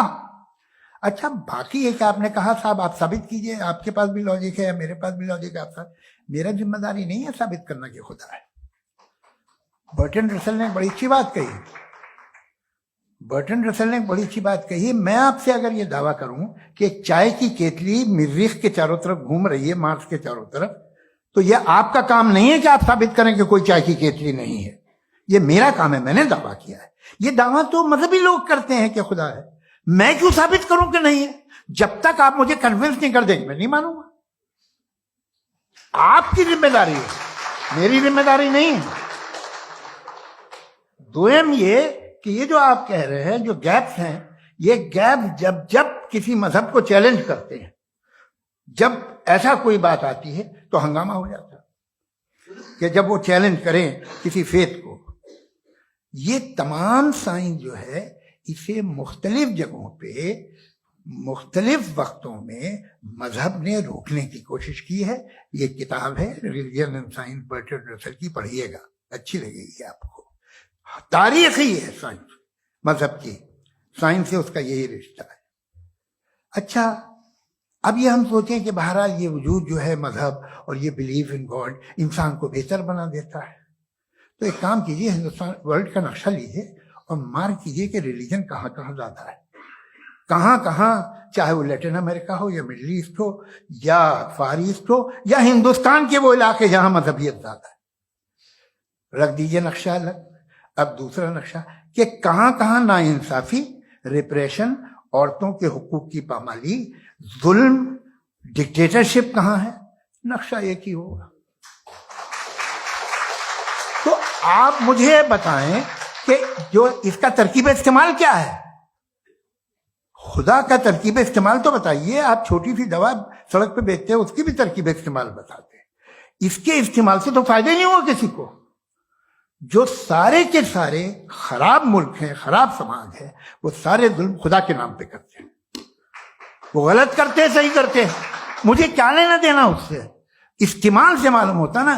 एक विस्की की बोतल कभी शायद देखी हो आपने, लाल रंग की होती है, उस पर रोशनी और छिपड़ा इंतहाई खूबसूरत लगती है। क्या बिगाड़ रही है किसी का? उसका इस्तेमाल गलत है, इसलिए आप उसे नापसंद करते हैं। इसका इस्तेमाल गलत है, इस तसव्वुर का इस्तेमाल ही गलत है और हमेशा से गलत हुआ है। आप देख लीजिए, इंसानी तारीख देख लीजिए, आज देख लीजिए, हिंदुस्तान देखिए, दुनिया देख लीजिए, क्या हो रहा है। इसे कैसे इस्तेमाल कर रहे हैं? फेथ वाले लोग क्या फेयर हैं, जस्ट हैं, जो अपने खुदाओं पे यकीन रखते हैं? वो किस तरह के लोग? वो लोगों को इंसाफ देते हैं, वो बेहतर इंसान बने। तो इस दवा का फायदा क्या है? चलो बहुत फायदा हो रहा तो मैं इस्तेमाल कर लूंगा। मुझे तो इस दवा का कोई फायदा दिखता ही नहीं। मुझे तो ऐसा लगता, मैं एक और बात बताऊं, अगर कोई आदमी मजहबी है और अच्छा आदमी है तो मैं उसकी बहुत इज्जत करता हूं, इसलिए कि मेरा ख्याल है मजहबी आदमी का अच्छा होना मुझसे अच्छा होने से ज्यादा मुश्किल है। भाई हर चीज की एक लिमिट है। आप इतना भाग सकते हैं, इतना नहीं भाग सकते, इतना वजन उठा सकते हैं, इतना नहीं उठा सकते, इतना दूर देख सकते हैं, इतना दूर नहीं देख सकते। उसी तरह कॉमन सेंस कहता है कि आप में नेकी का भी एक कोटा होगा। अब आप अगर सुबह जाते हैं अपनी इबादत गाह और इबादत करते हैं, तो बाहर निकलते हैं तो आप तो यही महसूस करते हैं कि आपने एक बहुत अच्छा काम किया, आपकी नेकी का एक बहुत बड़ा कोटा खर्च हो गया जिससे किसी का कोई फायदा नहीं।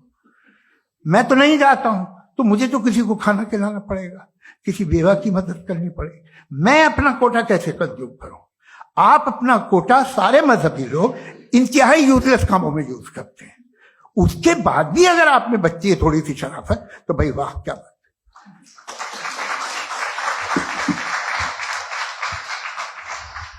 एक तो मुझे ये बात बहुत अच्छी लग रही है कि दोनों ही विद्वान समय को मानते हैं और बहुत समय से अपनी दलीलें और बाज दफा समय से पहले अपनी तकरीरें पूरी करके अपनी अपनी कुर्सी पर बैठ रहे हैं। ये इस आर्ग्यूमेंट का राउंड 2 पूरा हुआ। अब रिबटल का राउंड 2 है और उसके बाद क्रॉस एग्जामिनेशन होगा। नहीं, आपका आर्ग्यूमेंट हो गया सर।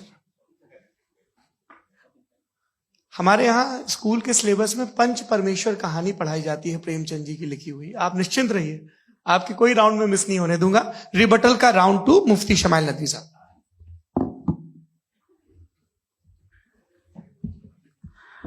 असल में जो हकीकी प्रॉब्लम है, असल प्रॉब्लम है, वो ये है कि जावेद साहब के पास कॉन्सेप्ट ऑफ गॉड क्लियर नहीं है। इन्होंने कहा कि कायनात से पहले खुदा तो था, तब भी तो टाइम होगा। ये टाइम कायनात का हिस्सा है। हम खुदा, उस खुदा को मानते हैं, नेसेसरी बीइंग का टाइमलेस होना जरूरी है, चूंकि वो टाइम का क्रिएटर है। जब उसने टाइम को क्रिएट किया तो वो खुद टाइम पे कैसे होगा? उसने जब स्पेस को क्रिएट किया तो खुद स्पेस में कैसे होगा? अगर वो टाइम एंड स्पेस को पहले से ही उसका पाबंद है तो फिर किस चीज को उसने क्रिएट किया? लिहाजा ये सवाल गलत है कि खुदा था तो टाइम होगा। बिल्कुल नहीं, टाइम के पाबंद हम है, खुदा नहीं है। हम फिजिकल वर्ल्ड से ताल्लुक रखते हैं, वो मेटाफिजिकल रियलिटी है। दूसरी चीज इन्होंने मिसाल दी कि चाय की केतली हवा में घूम रही होगी, और पता नहीं शायद वो बर्टन रसल का उन्होंने हवाला दिया। बहरहाल यही प्रॉब्लम है। प्रॉब्लम यही है कि हम चीजों के दरमियान डिफरेंशिएट नहीं कर पाते। ये जो आपने मिसाल दी ये इमेजिनेशन है, और मैं जो साबित कर रहा हूं वो लॉजिकल नेसेसिटी है। आप इमेजिन करने आए तो कुछ भी करें, जुपिटर में पिंक एलिफेंट होगा, यूनिकॉर्न होगा, करें, उससे कायनात पे क्या फर्क पड़ता है? उससे आप लॉजिकल नेसेसिटी साबित नहीं कर सकते। मैं तो उस प्राइम कॉज की बात कर रहा हूं, उस नेसेसरी बीइंग की बात कर रहा हूं जिसके बगैर इस कायनात का एग्जिस्टेंस मुमकिन नहीं है। दूसरी चीज, मजहब को साइंस चैलेंज करती है वगैरह वगैरह, ये हमारा टॉपिक ही नहीं है। मैं इस पे बात करूंगा तो फिर मेरा वक्त चला जाएगा। मजहब के ऊपर चूंकि हमारी डिस्कशन नहीं है, साइंस को मजहब और बिलखुसूस मैं और हमारा वर्ल्ड व्यू कम अज कम साइंस को पीछे नहीं करता है, साइंटिज्म की मजम्मत करता है। इसकी वजाहत मैंने पहले कर दी। दूसरी चीज इन्होंने कहा वर्ल्ड का नक्शा लीजिए, वर्ल्ड मैप लीजिए, 2 अलग अलग जगह की। हजरत, मैंने ये होमवर्क किया था और मैंने मिडिल ईस्ट का एक नक्शा लिया और यूरोप का एक नक्शा लिया। ये मजहबी इलाका और ये लिबरल और एथीस्ट इलाका। मुझे पता चला कि सबसे ज्यादा रेप केसेस जो हैं वहां पर है।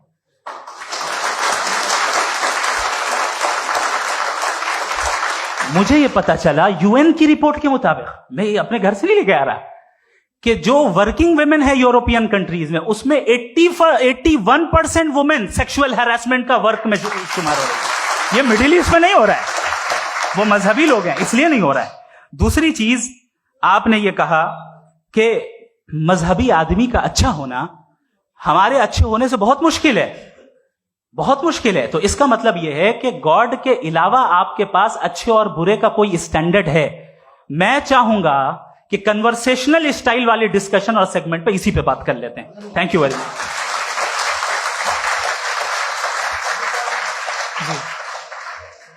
ये रिबटल का राउंड 2 है। आपके पास 5 मिनट का वक्त है और इसके बाद क्रॉस एग्जामिनेशन शुरू करेंगे। आप चाहे तो जो इन्होंने सवाल पूछे उनके जवाब आप रिबटल में भी दे सकते हैं। जी जी, देखिए, पहले तो ये बात कि ये मिसाल गलत नहीं है, गलत है।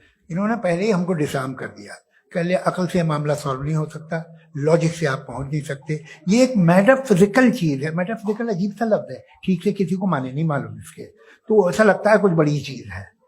अरे भाई क्या होता है मेटाफिजिकल, बताओ, खड़ी हो। ये एक लफ्ज है जो कहीं भी इस्तेमाल हो जाता है।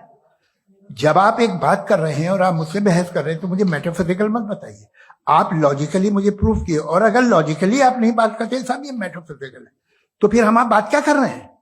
मेरा आपका किस जबान में कॉन्वर्सेशन होगा? और ये कहना कि वक्त पहले नहीं था, तो फिर क्यों कहते हैं ये हमेशा से और हमेशा रहेगा?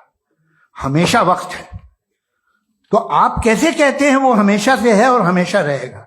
हमेशा का मतलब है कोई वक्त, अगर वक्त ही नहीं है तो हमेशा कैसे? बाहर वो रहेगा।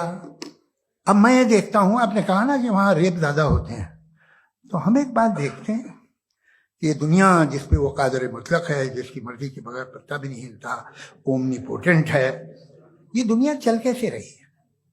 और इस दुनिया का हाल क्या है? 45,000 बच्चे जो 10 साल की उम्र से कम थे वो गाजा में मरे। भूख से काला हांडी में बच्चे मरते हैं और डिप्थेरिया से मरते हैं। डिप्थेरिया अजीब मर्ज है, गले में जाली बनना शुरू होती है, बच्चा नीला हो जाता है, गरीब का बच्चा, इसलिए कि उपास इलाज। ये कादर मुतलक है जो चाहे कर दे, इससे आप दुआएं मांगते हैं हमारी ये काम कर दे वो कर दे, तो इसका मतलब डे टू डे लाइफ में वो इंटरफेयर करता है और ये देख रहा है वो। अगर वो वाकई भी है फॉर डिस्कशन सेक, तो मैं जब दुनिया देखता हूं तो मेरे दिल में उसके लिए कोई इज्जत नहीं पैदा होती। ये क्या कर रहे हो तुम पूरे ऑल पावरफुल हो, ओमनीपोटेंट हो, ओमनी प्रेजेंट हो। तुम तो वहां गाजा में रहे होगे ना, तुम हर जगह हो।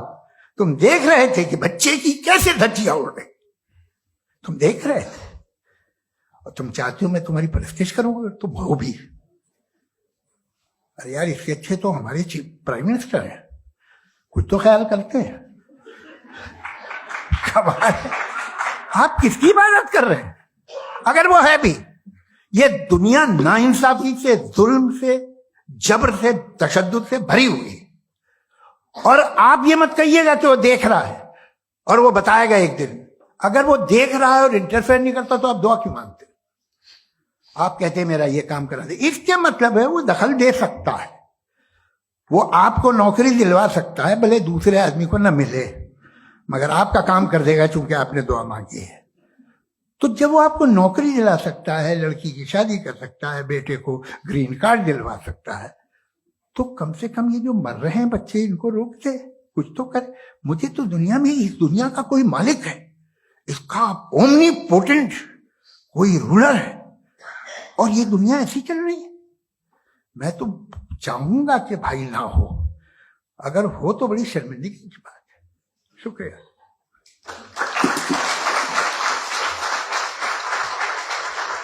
देवियों और सज्जनों, इस बहस के 2 राउंड और 2 रिबटल पूरे हो चुके हैं। अब सबसे जरूरी और सबसे मुश्किल राउंड शुरू हो रहा है, क्रॉस एग्जामिनेशन का। अब इन विद्वानों की सज्जनता की एक परख भी होगी और वक्त हमने 16 मिनट का तय किया है। पहला सवाल आप पूछना चाहेंगे? जी बिल्कुल। पहले बोले भी आप माइक ले लीजिएगा हाथ में, नीचे से।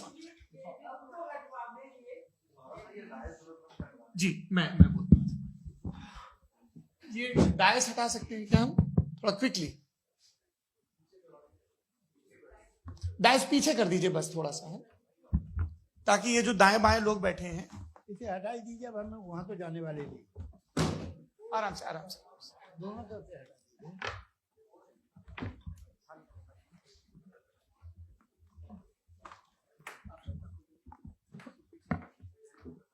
इस बीच आप लोग भी अपने अपने सवाल तैयार कर लें। ये ध्यान रखेंगे कि मैं यहां से सवाल लूंगा, आप लोगों को अपना हाथ ऊपर करना है, अपना नाम बताना है और अधिकतम 3 वाक्यों में अपना सवाल पूरा करना है। कई लोग सवाल की जगह भाषण देने लगते हैं, उससे आज बचना है।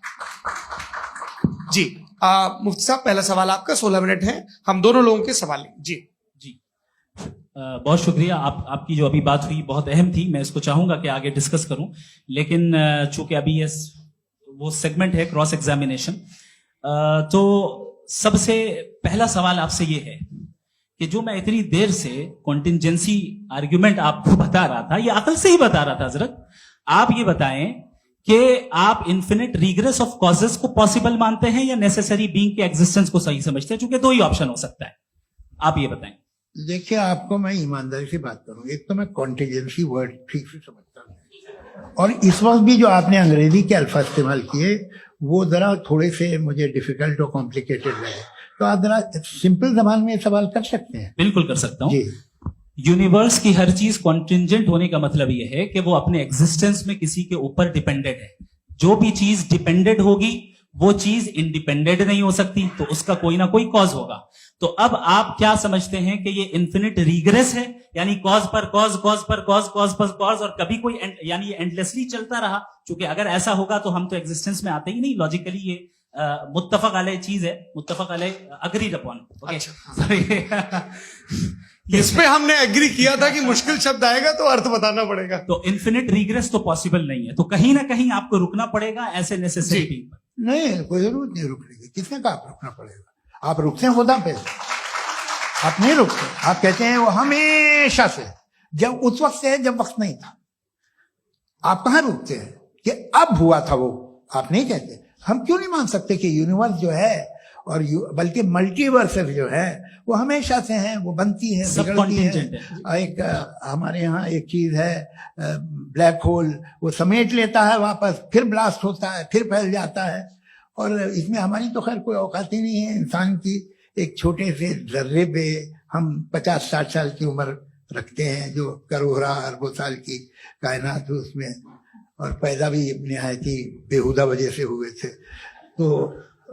तो इसमें है ये सोचना कि इसकी वजूहात और ये क्यों है, ये डिपेंडेंट है, ये हम देख रहे हैं। क्या मालूम, आप सोचिए कि ये जो फैल रही है कायनात, ये कहाँ फैल रही है, ये कहाँ जा रही है, और ये फैल क्यों रही है? अरे बना लीजिए तुमने, रुको भैया, हाँ काफी है। ये फैल क्यों रही है? ये और कौन सी कायनात जिसे मैं दूरबीन से देखता हूं तो 2 बिलियन लाइट ईयर पे है, उससे मेरा कोई वास्ता ही नहीं है। 2 बिलियन ईयर यानी अगर मैं 80,000 माइल्स पर सेकेंड से चलूं तो 20 करोड़ साल में वहां पहुंच जाऊंगा। इसकी जरूरत क्या थी? ये दुनिया, ये कायनात तो इंसान अशरफुल मखलूकात के लिए बनाई गई ना। तो ये सब ये टर्म समझ में नहीं आया, इसमें कोई खास समझने वाली बात थी भी नहीं। ये जो अल्टीमेट कहा यह जाता है कि ये जो पूरी यूनिवर्स है, ये जो दुनिया है, ये इंसान के लिए बनाई गई। अच्छा, ये सब इंसान के लिए। क्यों साहब, सही है ना? बिल्कुल, लेकिन इसका ये मतलब नहीं कि किसी चीज के पीछे रीजन आपको नहीं पता तो रीजन नहीं है, इसे कहते हैं नहीं, मुझे नहीं पता, लेकिन मेरी जिम्मेदारी नहीं। वो बिल्कुल सही कहा था उसने, बर्टन रसल ने। आपने उसे मजाक में टाल दिया कि भाई आप एक दावा कर रहे हैं, मैं क्यों कहूं कि ये गलत है दावा? आप प्रूफ कीजिए, मेरे पे जिम्मेदारी ही नहीं है, मैंने थोड़ी कहा है। आप प्रूफ कीजिए कि ये सही है। आप आर्ग्यूमेंट ऑफ कंटिजेंसी का जवाब ही नहीं दे रहे हैं। पूछना चाहेंगे? आप सवाल पूछना चाहेंगे मुफ्ती साहब से? क्योंकि ये क्रॉस एग्जामिनेशन का दौर है। आप जैसे पहले बोल रहे थे फेथ को लेकर कुछ, मैं ये पूछना चाहूंगा कि खुदा ने जो भी रेवल्यूशन किए हैं, एक मजहब के लिए बहुत से मजहबों में किए हैं, अलग अलग रेवल्यूशन है। कहीं कुछ एक बातें हैं, कॉन्ट्रडिक्शन भी है आपस में, कहीं कुछ आप कर सकते हैं, कहीं कुछ नहीं कर सकते। ऐसा नहीं है कि सबकी कोड ऑफ मॉरल एक है। तो ये किस्सा क्या है? अब आप ये देखिए कि मुझे कभी कभी लगता है कि जो फुटबॉल फाइनल होता है, लाखों लोग होते हैं, फिर वो टीवी कवर कर ली, करोड़ों लोग, अगर उसमें खुदा की एक गूंगी आवाज आ जाती, मैं गॉड हूं, तो सारे लोग अभी सुन लेते और टीवी पे भी सुन लेते, किस्सा खत्म होता। ये इतनी राजदारी क्या है कि तुम सामने कुछ तो सबूत दे दो हमें सॉलिड। ये कह साहब ये यूनिवर्स कैसे बनी, इससे मसला क्या हल होगा? मैं पूछूंगा आपसे खुदा कैसे बना? क्यों नहीं पूछूंगा कैसे बना? बल्कि वो तो कायनात से कहीं ज्यादा इंटेलिजेंट है, कायनात से कहीं ज्यादा कॉम्प्लेक्स। जी वो हमेशा से है। आप कहेंगे मैं मान लूंगा। अच्छा, दोयम वो कादिर मुतलक, यानी कादिर मुतलक का मतलब ओमनीपोटेंट, वो जो चाहे कर सकता है। आपको नौकरी दिलवा सकता है, आपकी अच्छी जगह शादी करवा सकता है, आपके पड़ोसी का मुकदमा हरवा सकता है, आपको जिता सकता है, सब काम करता है। थोड़ा सा माइक क्लोज जी। वो इस दुनिया को चला कैसे रहा है, ये दुनिया कैसे चल रही है, आपको इस पे हैरत नहीं होती? या कयामत के बाद कभी एक जस्टिस होगा, जब ये बच्चा मर चुका होगा, जिसकी धज्जियां उड़ गई बम से, इसको इंसाफ मिलेगा सब। अच्छा, अब जवाब दूं? हाँ दीजिए। मैं वही सीधे आप की तरफ। सबसे पहले आपने रेवलेशन और स्क्रिप्चर्स की बात की, इस पे मैं बात कर सकता हूं, लेकिन आज नहीं करूंगा चूंकि वक्त कम है, कभी और इस पे डिस्कस करेंगे। मैं तैयार हूं उस पे भी बात करने के लिए। ये अभी से राउंड 2 की भूमिका तय हो रही है। डज गॉड एग्जिस्ट राउंड 2 जी।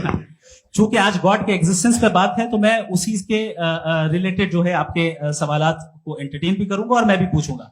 आपने कहा कि आपने साबित ही नहीं किया, जबकि आर्ग्यूमेंट ऑफ कॉन्टिजेंसी बुनियादी आर्ग्यूमेंट है। आप मुझे कॉन्टिजेंसी का मतलब बताइए, आपका मतलब क्या है कॉन्टिजेंसी?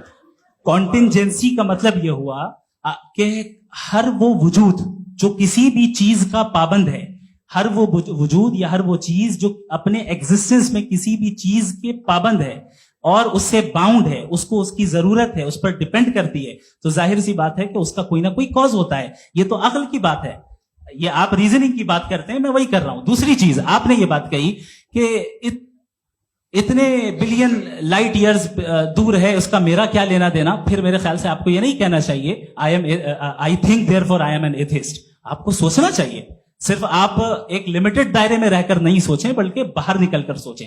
आपने तीसरा सवाल किया, आपने 2-3 सवाल एक साथ। ऐसी बातें ना कीजिए, कुत्तों को इतराज हो जाएगा आप पे कि आप कुछ भी सोचिए।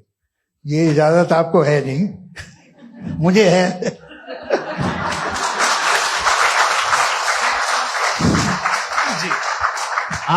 आपने प्रॉब्लम ऑफ इविल के ताल्लुक से सवाल किया और बार बार आप एक लफ्ज रिपीट कर रहे हैं कि ओमनीपोटेंट गॉड है, ऑल पावरफुल गॉड है। यही तो दरअसल समझना है कि गॉड का कॉन्सेप्ट क्या है। प्रॉब्लम ऑफ इविल जो है, प्रॉब्लम ऑफ इविल दर हकीकत 2 असम्पशंस पर कायम है। अगर आप इन 2 असम्पशंस को समझ जाएं तो ये प्रॉब्लम नहीं रहेगी, आर्ग्यूमेंट आपको समझ में आ जाएगी कि ये कोलैप्स कर जाता है। पॉइंट नंबर 1, यानी जो आपका सबसे पहला फॉल्स असम्पशन है कि गॉड मर्सीफुल है, ओमनीपोटेंट है, दुनिया में जुल्म हो रहा है। लेकिन आपको यह समझना चाहिए कि हमारे वर्ल्ड व्यू के मुताबिक गॉड सिर्फ ओमनीपोटेंट और सिर्फ मर्सीफुल नहीं है, बल्कि वो ऑल वाइज भी है और वो ऑल नोइंग भी है। उसके हर काम के पीछे हिकमत और विजडम है। ये कोई जरूरी नहीं है कि वो हिकमत और विजडम आपको समझ में आए या मुझे समझ में आए। अगर आप जो समझ रहे हैं उसके मुताबिक आप फैसला कर रहे हैं, ये लिमिटेड पर्सपेक्टिव से आर्ग्यूमेंट है। और इस चीज को हम अपनी दुनिया में, अपने लाइफ में, डेली लाइफ में इस प्रिंसिपल को एक्सेप्ट करते हैं। हम जब किसी डॉक्टर के पास जाते हैं, डॉक्टर के पास जाकर वो अगर उसने हमें कोई दवाई दी है, तो हम ये तो नहीं कहते कि जब तक आपके पास जितना नॉलेज और जितना विजडम नहीं है, आपने क्यों ये दवाई दी है, तब तक हम इस चीज को एक्सेप्ट नहीं करेंगे। नहीं कहते, हम उसकी अथॉरिटी को तस्लीम करते हैं। क्यों? क्योंकि उसकी हम जानते हैं कि वो नॉलेजेबल है, वो विजडम वाला है, हमसे ज्यादा नॉलेज और हमसे ज्यादा विजडम है। बताएं सर। मैंने डॉक्टर में और खुदा में बड़ा लिखा से डॉक्टर पढ़ा लिखा होता है एक, तो मैं उसकी बात सुनूंगा। 2 ये नहीं, कुछ जवाब तो ये भी नहीं है सर। आप प्लीज, आ आप जाइए, अगर चलिए। सब ऑडियंस से बोलने लगेंगे तो फिर मतलब नहीं सिविलाइज्ड बहस का। मतलब आप ये कहें कि क्योंकि आप डॉक्टर पे बिलीव करते हैं इसलिए खुदा पे बिलीव कीजिए, क्या ये मिसाल आपको समझाने के लिए आर्गुमेंट है, इस पे आपको इतराज नहीं है। तो सिंपल बात ये है कि मैं अगर ये यकीन कर रहा हूं कि एक ओमनीपोटेंट, उसकी मसलहत है, ये जो बच्चे मर रहे हैं ये मसलहत है उसकी, मुझे नहीं चाहिए इसकी मसलहत। उसकी मसलहत नहीं, यही तो समझना है, मतलब एक्सपीरियंस।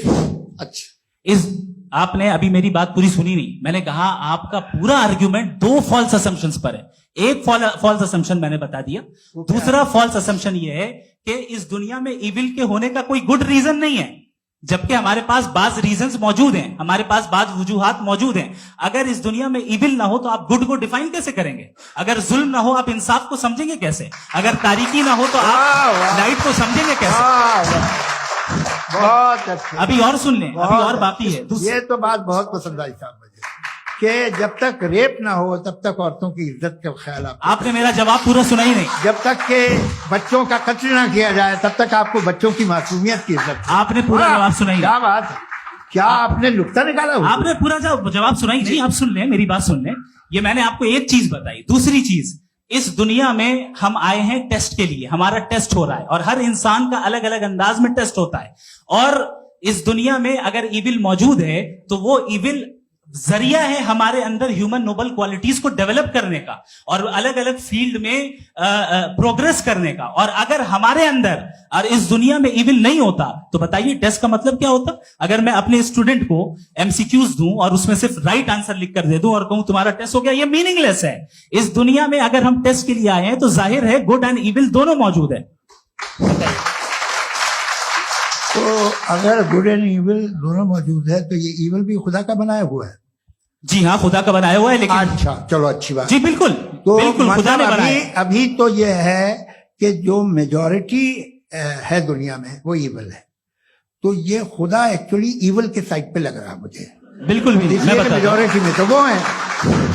क्या बात कर रहे हैं भाई आप? मैं बहुत कोई भी जो मुंसिफ होगा, चाहे आपका अपना घर हो जिसके आप सबसे बड़े हैं, चाहे आपकी ऑर्गेनाइजेशन हो जो आप चलाते हैं, वहां पर आप इविल रखेंगे साबित करने को कि बाकी लोग शरीफ हैं। मेरी बात सुनिए, क्या ये आर्ग्यूमेंट ही गलत है? अगर कि जब तक के कोई इविल नहीं होगा तब तक के शरीफ आदमी शरीफ नहीं लगेगा। अगर एग्जामिनर गलत ऑप्शन दे रहा है तो एग्जामिनर इविल नहीं हो गया, जो गलत ऑप्शन को सेलेक्ट कर रहा है वो फेल होगा।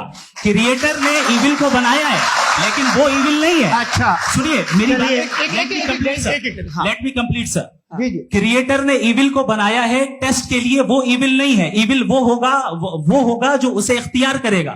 छुरी को बनाने वाला गलत नहीं होता है, छुरी का गलत इस्तेमाल करने वाला गलत होता है।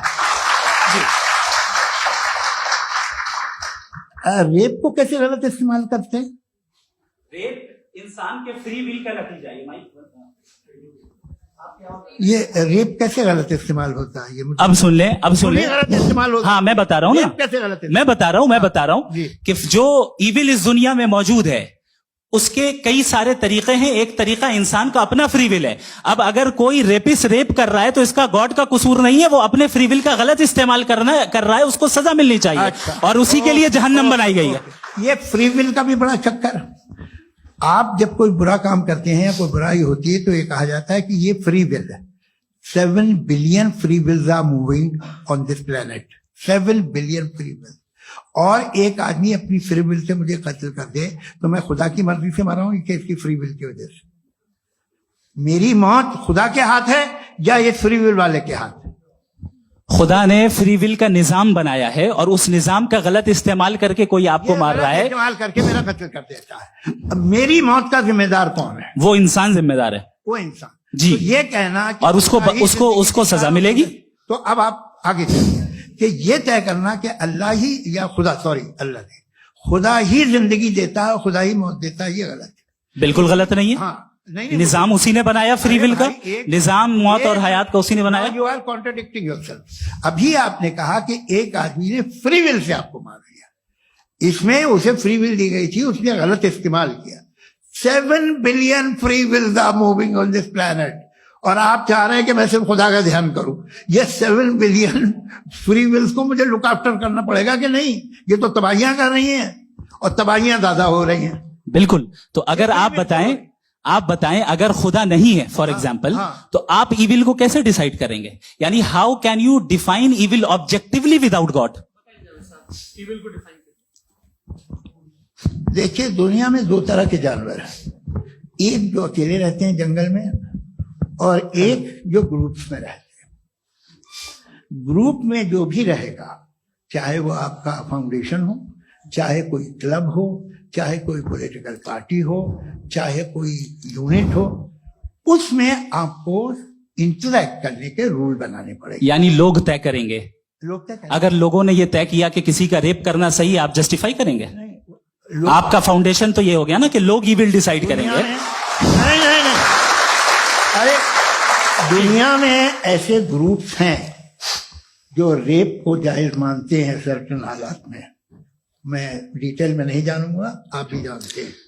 ये जो आईसिस वाले थे जिन्होंने क्या किया था, तो उन्होंने क्या किया उसका खुदा से कोई ताल्लुक नहीं है सर। मैंने सिंपल सवाल किया कि इविल को आप डिफाइन करते कैसे हैं? आइए वापस आइए जी। आप साथ में तभी रह सकते हैं जब कुछ आप ऐसे उसूल डेवलप करें जिसमें हर एक का बेसिक तहफ़्फ़ुज़, हर एक का बेसिक राइट हो और हर एक को कोई आराम मिले। यही तरीका है किसी भी ऑर्गेनाइजेशन जिसमें एक से ज्यादा लोग हैं और वो ऐसे चलती है जिंदगी। उसमें अगर आप गड़बड़ करेंगे तो तबाही होगी, नुकसान होगा, बर्बादियां आएंगी। और अगर उसमें आप घर ले लीजिए ना, एक हस्बैंड है, एक वाइफ है, बच्चे हैं, वालदा भी हैं, 2 बहनें भी हैं, एक भाई भी है। अब इसमें कोई निजाम आपको चाहिए साथ में रहने का, और एक दूसरे पे भरोसा रहे, एक दूसरे के बहीख्वाह हों, एक दूसरे की मदद करें, ऐसी जिंदगी। सर आपकी बात आ गई, आप ये कह रहे हैं कि लोग डिसाइड करेंगे क्या सही है क्या गलत है, यही है मेजोरिटी डिसाइड करेगी क्या सही है क्या गलत है? अरे भाई बिल्कुल। मेजोरिटी अगर ये कहे कि नाजी जर्मनी के साथ जिस तरह मेजोरिटी थी कि जेनोसाइड करना सही है, आप जस्टिफाई करेंगे? उस वक्त आपका ये उसके बाद क्लोजिंग। हाँ, उस वक्त प्लेनेट पे जो लोग थे, हाँ। उनमें कितने लोग हिटलर को सही समझते? अच्छा, प्लेनेट की मेजोरिटी तय करेगी सोसाइटी की नहीं, प्लेनेट की मेजोरिटी गॉड के एग्जिस्टेंस को सही मानती है, आप क्यों नहीं मानते? ये हेलो ये क्रॉस क्वेश्चन का राउंड यहां पर समाप्त होता है। और ये बड़ा अच्छा है कि इस तरह से फ्रेगमेंट कर दिया गया है ताकि जो मरकरी ऊपर जा रहा है नीचे जवाब दे दूं। जी, प्लेनेट की ज्यादातर मेजोरिटी कुछ दूसरे मजहबों के खुदा को मानती है। आप उन्हें क्यों नहीं, आप तो मेजोरिटी की बात कर रहे अच्छा हैं। ये क्लोजिंग आप ये कह रहे हैं इविल और गुड को डिसाइड मेजोरिटी करेगी, मेजोरिटी जो कर दे वो सही हो जाएगा। क्लोजिंग इसको जैसा आप ही लोगों ने तय किया है उसी फॉर्मेट को फॉलो कर लेते हैं। भाई मैंने तो भले लोगों पे एतबार किया और तब मॉडरेशन तय किया। जी, आपके पास 5 मिनट का वक्त है, क्लोजिंग आर्ग्यूमेंट है, उसके बाद हम ऑडियंस से क्वेश्चन आंसर लेंगे जावेद साहब की क्लोजिंग आर्ग्यूमेंट के बाद। ओके, बहुत शुक्रिया जी।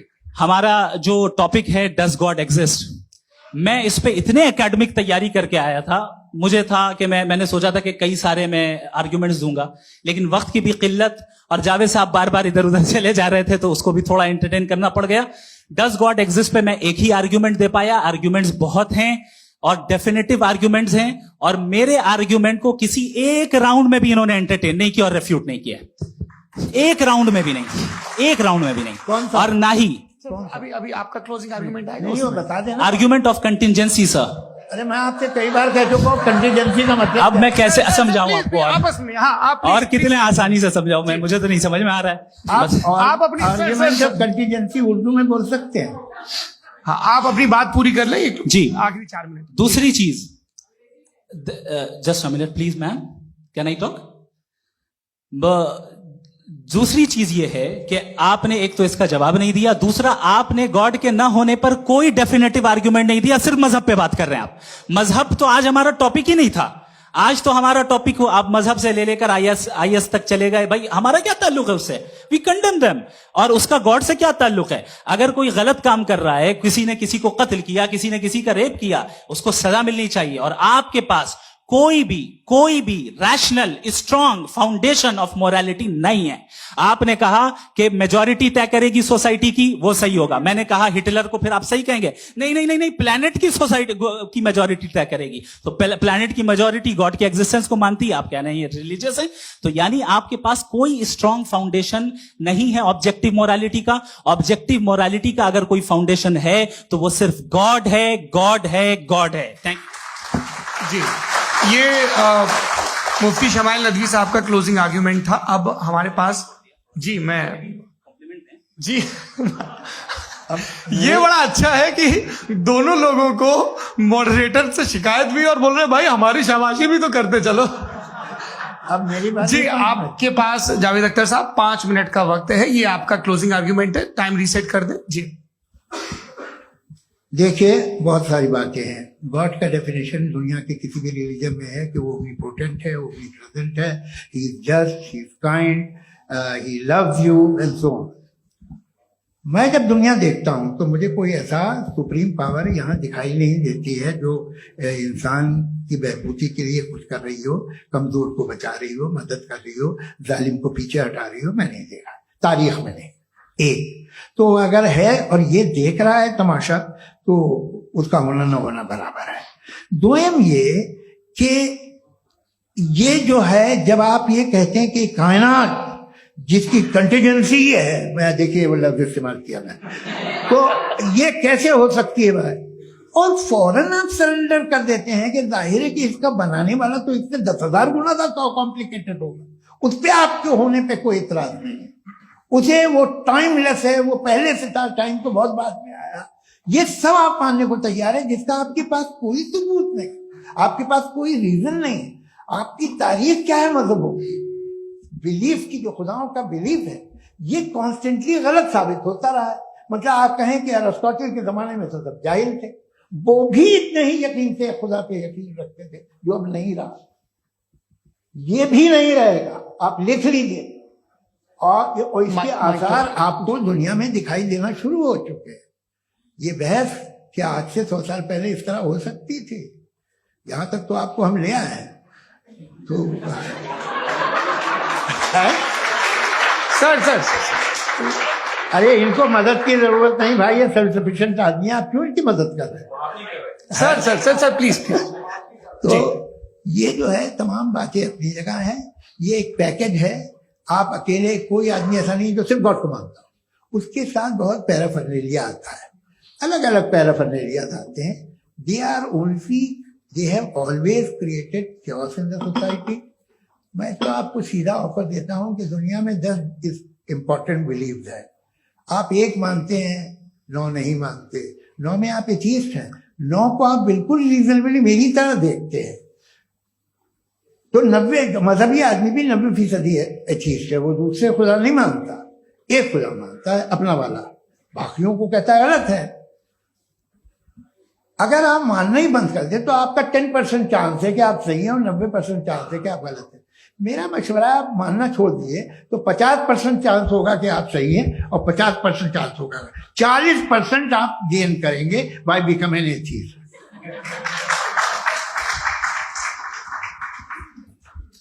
ये एक फरसूदा ख्याल है, ये खत्म हो रहा है, हो सकता है मेरी जिंदगी में ना हो, लेकिन ये हो जाएगा।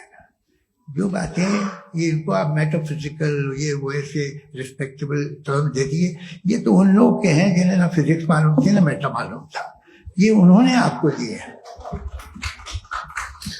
जी बहुत शुक्रिया आप दोनों लोगों का। और अब इस बातचीत का आखिरी राउंड शुरू होगा, डज गॉड एग्जिस्ट की ये बहस मुफ्ती शमाइल नदवी और जावेद अख्तर साहब के बीच।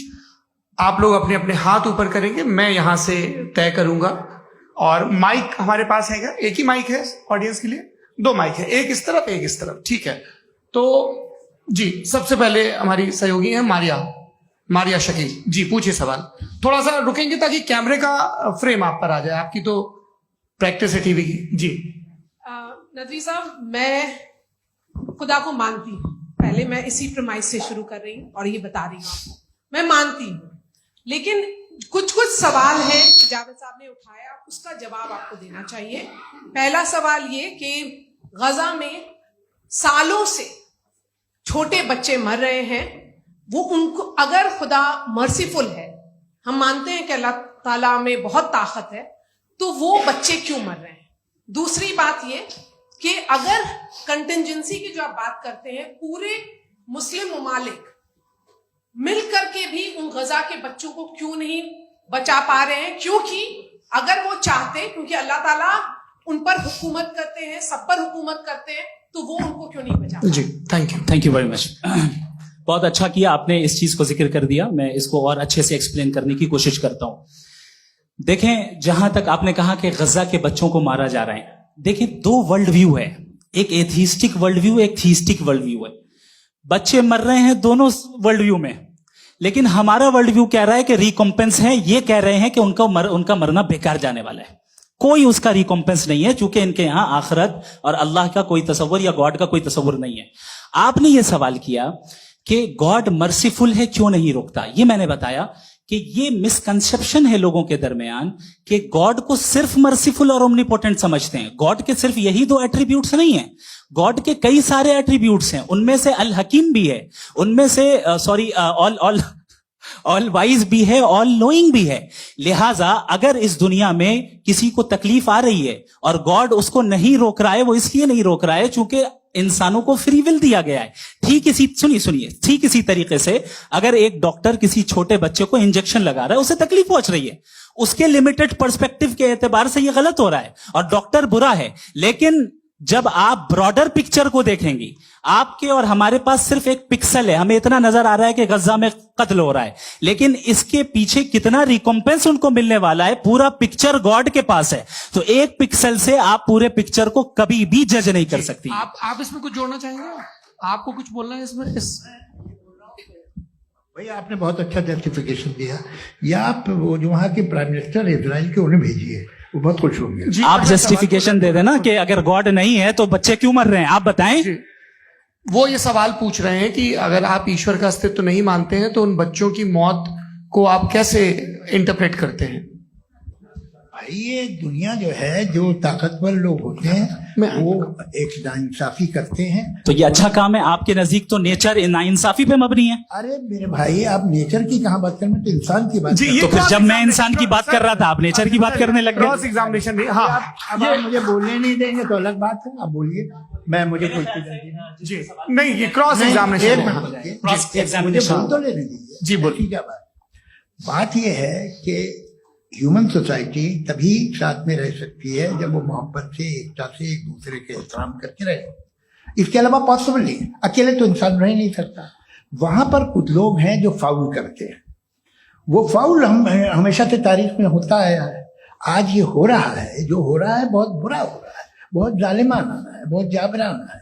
उसको आप कहें कि ये बच्चों को कॉम्पनसेशन मिल जाएगा या इसकी इंजेक्शन है, इंजेक्शन तो हेल्थ के लिए दिया जाता है। आप ये कह रहे हैं कि ये बच्चों की जो धज्जियां उड़ रही हैं ये इंजेक्शन है, ये टेस्ट है, ये टेस्ट है, और उस टेस्ट में उनको ऐसा रिकॉम्पेंस मिलेगा जो आपके तस्वुर के बाहर है। ये आप 3 बरस के बच्चे को बारूद से उड़ा के टेस्ट ले रहे हैं। वाह, वो नहीं ले रहा है, खुदा नहीं उड़ा रहा है, इजराइल उड़ा रहा है। जी, ये तो उसको कंडेम अगला सवाल लेते हैं। अगला सवाल लेते हैं प्रोफेसर पुरुषोत्तम अग्रवाल। मुफ्ती साहब, एक निवेदन आपसे है कि कम से कम थोड़ा सा माइक क्लोज एक रिलीजियस और फिलोसफिकल कर मैं प्लीज। एक रिलीजियस और फिलोसफिकल ट्रेडिशन है जो ब्रह्मांड को यानी यूनिवर्स को ही अंतिम मानती है। सर्वम खलु इदम ब्रह्मम, this is Chandogya Upanishad, and it completely rules out the existence और नेसेसिटी, आपके शब्दों में necessity of a creator. The creation itself is the creator. तो एक मिनट प्लीज। दूसरा जो सवाल आपने अभी, जो आप बार बार कह रहे हैं कि भगवान विद्वान भी है, वाइज, सब जानने वाला, तो अगर विजडम में दुनिया भर के पापों और अत्याचारों को बर्दाश्त करना शामिल है, तो फिर इसका मतलब यह हुआ कि अगर मैं फ्री विल से उसको अपोज करता हूं तो ईश्वर की विजडम और मेरी फ्री विल में कॉन्ट्राडिक्शन है। Because when I am opposing whatever is happening in Gaza, then I am opposing the God's will और गॉड्स विजडम। जवाब लेते हैं। तो गॉड की विजडम में, एक मिनट सर प्लीज सर, ये एक जुमला, गॉड की विजडम है कि गाजा में जो कुछ हो रहा है वो हो रहा है, मैं उसको अपोज कर रहा हूं, तो मैं गॉड की विजडम के खिलाफ जा रहा हूं। एक सवाल। दूसरा ये नहीं, आपने 2 ऑलरेडी। सर आप और सवाल कर लें, लेकिन मुझे 2 जवाब दे। पहले आपने ये कहा, सुनिए मेरी बात सुनिए। इजराइल के गॉड के मुताबिक तुम्हारा ठीक हो रहा है ना? नहीं हो रहा है, ठीक नहीं हो रहा है। मैं बता रहा हूँ क्या हो रहा है, आप तशरीफ रखिए, मैं बता रहा हूँ क्या हो रहा है। Let me complete please. एक सेकंड गाइस, एक सेकंड। ये देखिए, ऐसा है कि ये सब बड़ा आपस में विचार विमर्श के बाद ये तय हुआ था कि कुछ नियम बना लिए जाएं ताकि एक टाइम बाउंड बातचीत चले। और भाई साहब, आप बड़ा जरूरी काम कर रहे हैं लेकिन कैमरे के फ्रेम में आके उस काम को गड़बड़ कर दे रहे हैं। ठीक है गुरु, अब मेरे को कहीं का गुस्सा कहीं निकालना था, सॉरी। नहीं, कोई गुस्सा नहीं है जी। तो प्रोफेसर ने सवाल पूछे, आप उनके जवाब दें। और थोड़ा ये सब लोग थोड़ा ख्याल रखें भाई, सवाल संक्षिप्त रखें जी। आपने 2 सवाल किए। सबसे पहला ये कहा कि हमारे पास ये कॉन्सेप्ट है कि ये यूनिवर्स खुद नेसेसरी बीइंग है, creation itself is the creator. How irrational is this कि मैं एग्जिस्ट करूंगा बाद में, लेकिन अभी एग्जिस्ट कर भी रहा हूं, यानी एक ही टाइम में एग्जिस्ट भी कर रहे हैं, नहीं भी कर रहे हैं। This is not true.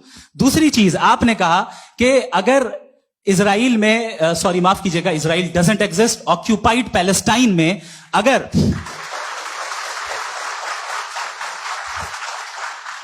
Occupied Palestine में बच्चों को मारा जा रहा है फ्री विल की वजह से और गॉड नहीं रोक रहा, ये कॉन्ट्रडिक्शन है। ये बताइए कि एक एग्जाम में एक बच्चा गलत आंसर लिख रहा है, सुनिए, एग्जामिनर चाहे तो रोक सकता है, क्यों नहीं रोक रहा है?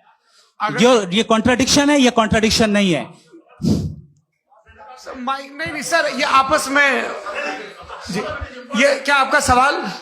माइक दीजिए। फ्री विल दिया गया है टेस्ट के लिए, अकाउंटेबिलिटी के लिए। अगर फ्री विल नहीं होता तो आप कहते हैं हमें रोबोट बना दिया गया। नॉट मिसरिप्रेजेंट माय पोजीशन, आपकी जो भी पोजीशन, मैं अपनी फ्री विल के नाते, अपने ह्यूमन विजडम के नाते गाजा में हो रही अत्याचार का विरोध करता हूं। बिल्कुल करना चाहिए। के हिसाब से मैं गॉड की विजडम का विरोध कर रहा हूं। बिल्कुल नहीं, समाज हो रहा है गॉड की, बिल्कुल भी नहीं, बिल्कुल भी नहीं।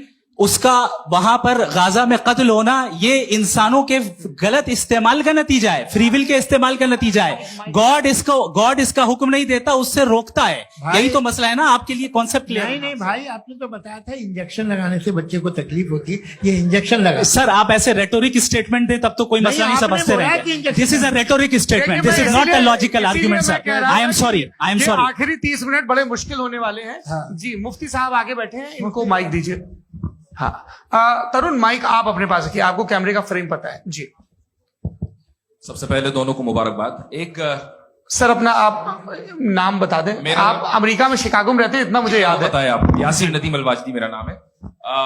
जावेद सर, आपसे क्वेश्चन है इन्फिनिट रिग्रेस के ताल्लुक से। एक हाइपोथेटिकल सिनेरियो है, मसलन अगर आप सर माइक थोड़ा सा प्लीज क्लोज रखिए। ओके। जी, अगर आप शायर इसलिए हैं कि आपके कोई उस्ताद शायर थे, और वो इसलिए शायर थे कि उनके कोई उस्ताद शायर थे, और इसी तरीके से हम माजी में पीछे चलते चलते चले जाएं और कहीं ना रुके, तो माफ कीजिएगा आप कभी शायर नहीं हो सकते। लेकिन आप शायर हैं, आपका शायर एग्जिस्ट करता है, इसका मतलब यह है कि आप कहीं ना कहीं रुके हैं। तो मेरा सवाल यह है कि क्या आप इन्फिनिट रिग्रेस ऑफ कॉजेस को लॉजिकल फैलेसी मानते हैं या नहीं मानते? हाँ या ना? मैं इन्हें लॉजिकल फैलेसी नहीं मानता हूं, लेकिन मेरा प्रॉब्लम यह है कि जब मैं नहीं मानता हूं तो I will continue with this logic जो फैलेसी नहीं हो। आप एक जगह रुक जाते हैं जाके, आप कहते हैं ये गेंद कैसे बनी, ये जजीरा कैसे बना, ये समंदर कैसे बना, ये जमीन कैसे बनी, और अचानक गॉड पे जाके आपको ब्रेक लग जाता है। एक बार आप सवाल नहीं करते कि भाई इनको बनाने वाला तो इनसे भी कॉम्प्लिकेटेड होगा, वो कैसे बना, उसके बारे में आपने इत्मीनान कर लिया वो हमेशा से। तो अगर आप उसे हमेशा से मानते हैं तो फिर ये मान लीजिए कि कायनात हमेशा से, क्या तकलीफ हम वजूद में नहीं आते जी है? हम मौजूद नहीं। अच्छा सर क्यों नहीं होता? मैं बताऊं प्लीज। मिसाल दी आपके शेर, आपका शेर कभी वजूद में ना आता अगर शायर इसी तरह चलते रहे हमेशा। जी, माइक मेरे ख्याल से एक सेकंड। इन्फिनिट रिग्रेस का कॉन्सेप्ट क्लियर नहीं हो पाया सर, रहने दें, लेट्स मूव ऑन। ठीक है। हाँ, थोड़ा सा मॉडरेटर का भी ख्याल रखें। नहीं आपने तो रखा है, आपने रखा है। यहाँ पे गौहर रजा साहब हैं, वो भी एक सवाल पूछना चाहते हैं। माइक यहाँ नीचे से ऑन कर दिए, नीचे। पहले तो ये कह दूं कि मैं उन बच्चों से शर्मिंदा हूं जिनको गजा में कत्ल किया गया, क्योंकि हमारे होते हुए कत्ल किया गया। लेकिन उससे ज्यादा शर्मिंदगी इस बात से हुई कि मुझे लगा कि मुफ्ती साहब उसको जस्टिफाई कर रहे हैं। बिल्कुल भी नहीं, आप बहुत ही गलत। मुझे लगा मैं गलत हो सकता हूं, बिल्कुल गलत मैं है। सवाल पूछ रहा हूं, सवाल मैं देखिए, सवाल अगर पूछ रहा हूं। एक मैं जावेद भाई से डिसएग्री करता हूं। एक सेकंड देखिए, अगर देखिए ऐसा एक सेकंड आप सर वेट अरे आप कुछ मेरे पहले मुझे अपनी बात कह लेने दीजिए। अगर ऑडियंस तय करेगी तो फिर मॉडरेटर का मतलब नहीं। मेरा आप सबसे ये कहना है, ये बहस दो लोगों के बीच में है, एक तरफ मुफ्ती साहब, एक तरफ जावेद साहब। पिछले 1.5 घंटे से ये लोग अपने अपने तर्क रख रहे हैं। आपकी इनसे इत्तेफाकी हो सकती है, ना इत्तेफाकी हो सकती है। मेरे उस्ताद मुझे सिखा गए हैं कि मुखामुखम में असहमति की गुंजाइश बची रहनी चाहिए।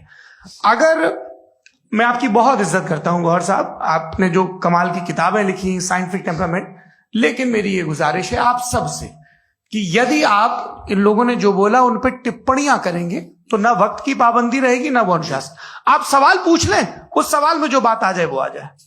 मैं जावेद साहब से डिसएग्री करता हूं, इसलिए जावेद साहब से सवाल पूछ रहा हूं। आपका सवाल जावेद अख्तर साहब से। और सवाल यह है मेरा कि जावेद साहब ने कई बार लॉजिक का इस्तेमाल किया कि साइंस में लॉजिक है और रिलीजन में लॉजिक नहीं है। मेरा ख्याल यह है कि रिलीजन में भी लॉजिक है, लेकिन उस लॉजिक की बेसिस यह है कि आप रुक जाते हैं, जिसका जिक्र जावेद साहब ने बार बार किया, यानी खुदा के तसव्वुर पे आते हुए, गॉड के तसव्वुर पे आते हुए रुक जाते हैं। और इसमें सवाल पूछना मतलब फॉरबिडन होता है। सवाल यह है कि क्या जावेद साहब इससे अग्री करते हैं कि साइंस की लॉजिक अलग है और रिलीजन की लॉजिक अलग है। बताइए सर। देखिए, तीन चीजें हैं, साइंस है, एक है मंतिक है, इस्तिदलाल है, और एक जो है कुछ भी नहीं है, फेथ है, अकीदा है। मैं अकीदे की लॉजिक का कायल नहीं हूं। मुझे आप इस्तिदलाल से, लॉजिक से, रीजन से समझाइए, मैं मानने को तैयार हूं, मेरा क्या नुकसान होगा। लेकिन ये कि अकीदे पे मैं नहीं जा सकता हूं। अकीदे का मतलब है कि तुम ये मान लो, सवाल ना करो, ये नहीं। आप सारी बातें करके, बड़ी साइंटिफिक बातें करके एक जगह जाके खुदा के हुदूद पे रुक जाते, सरेंडर कर देते। मैं सरेंडर करने को तैयार नहीं। That's all.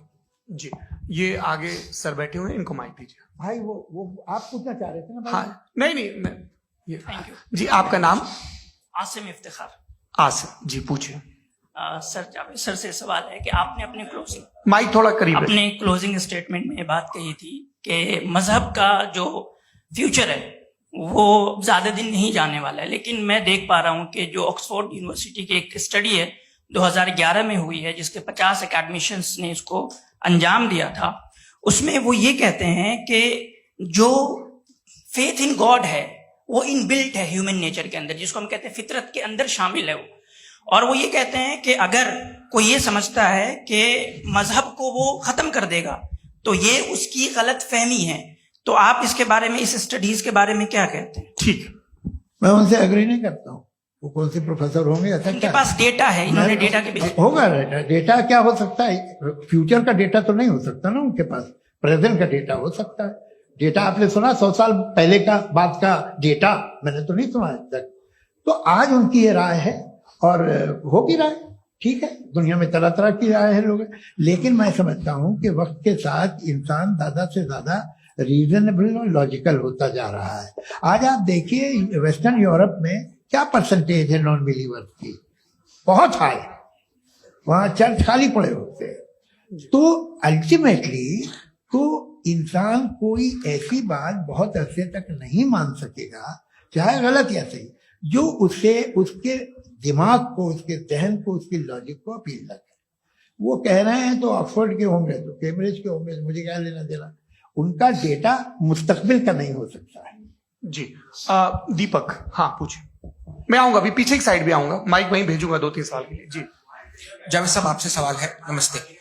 अरे भाई सर, अगर आप ही लोग को तय करना है तो फिर 200 लोग तय कर लेंगे। नहीं sir, please don't do this sir. Sir, everybody has a right sir, but we can only take selected questions. No sir, अरे ये भाई, यंग लोग भी हैं तो इनकी ये अब उतने यंग, भाई आप यंग हैं कि नहीं है? वो कह रहे हैं वो भी यंग हैं साहब, आप उनकी नौजवानी पर दावा उनको ही करने थे।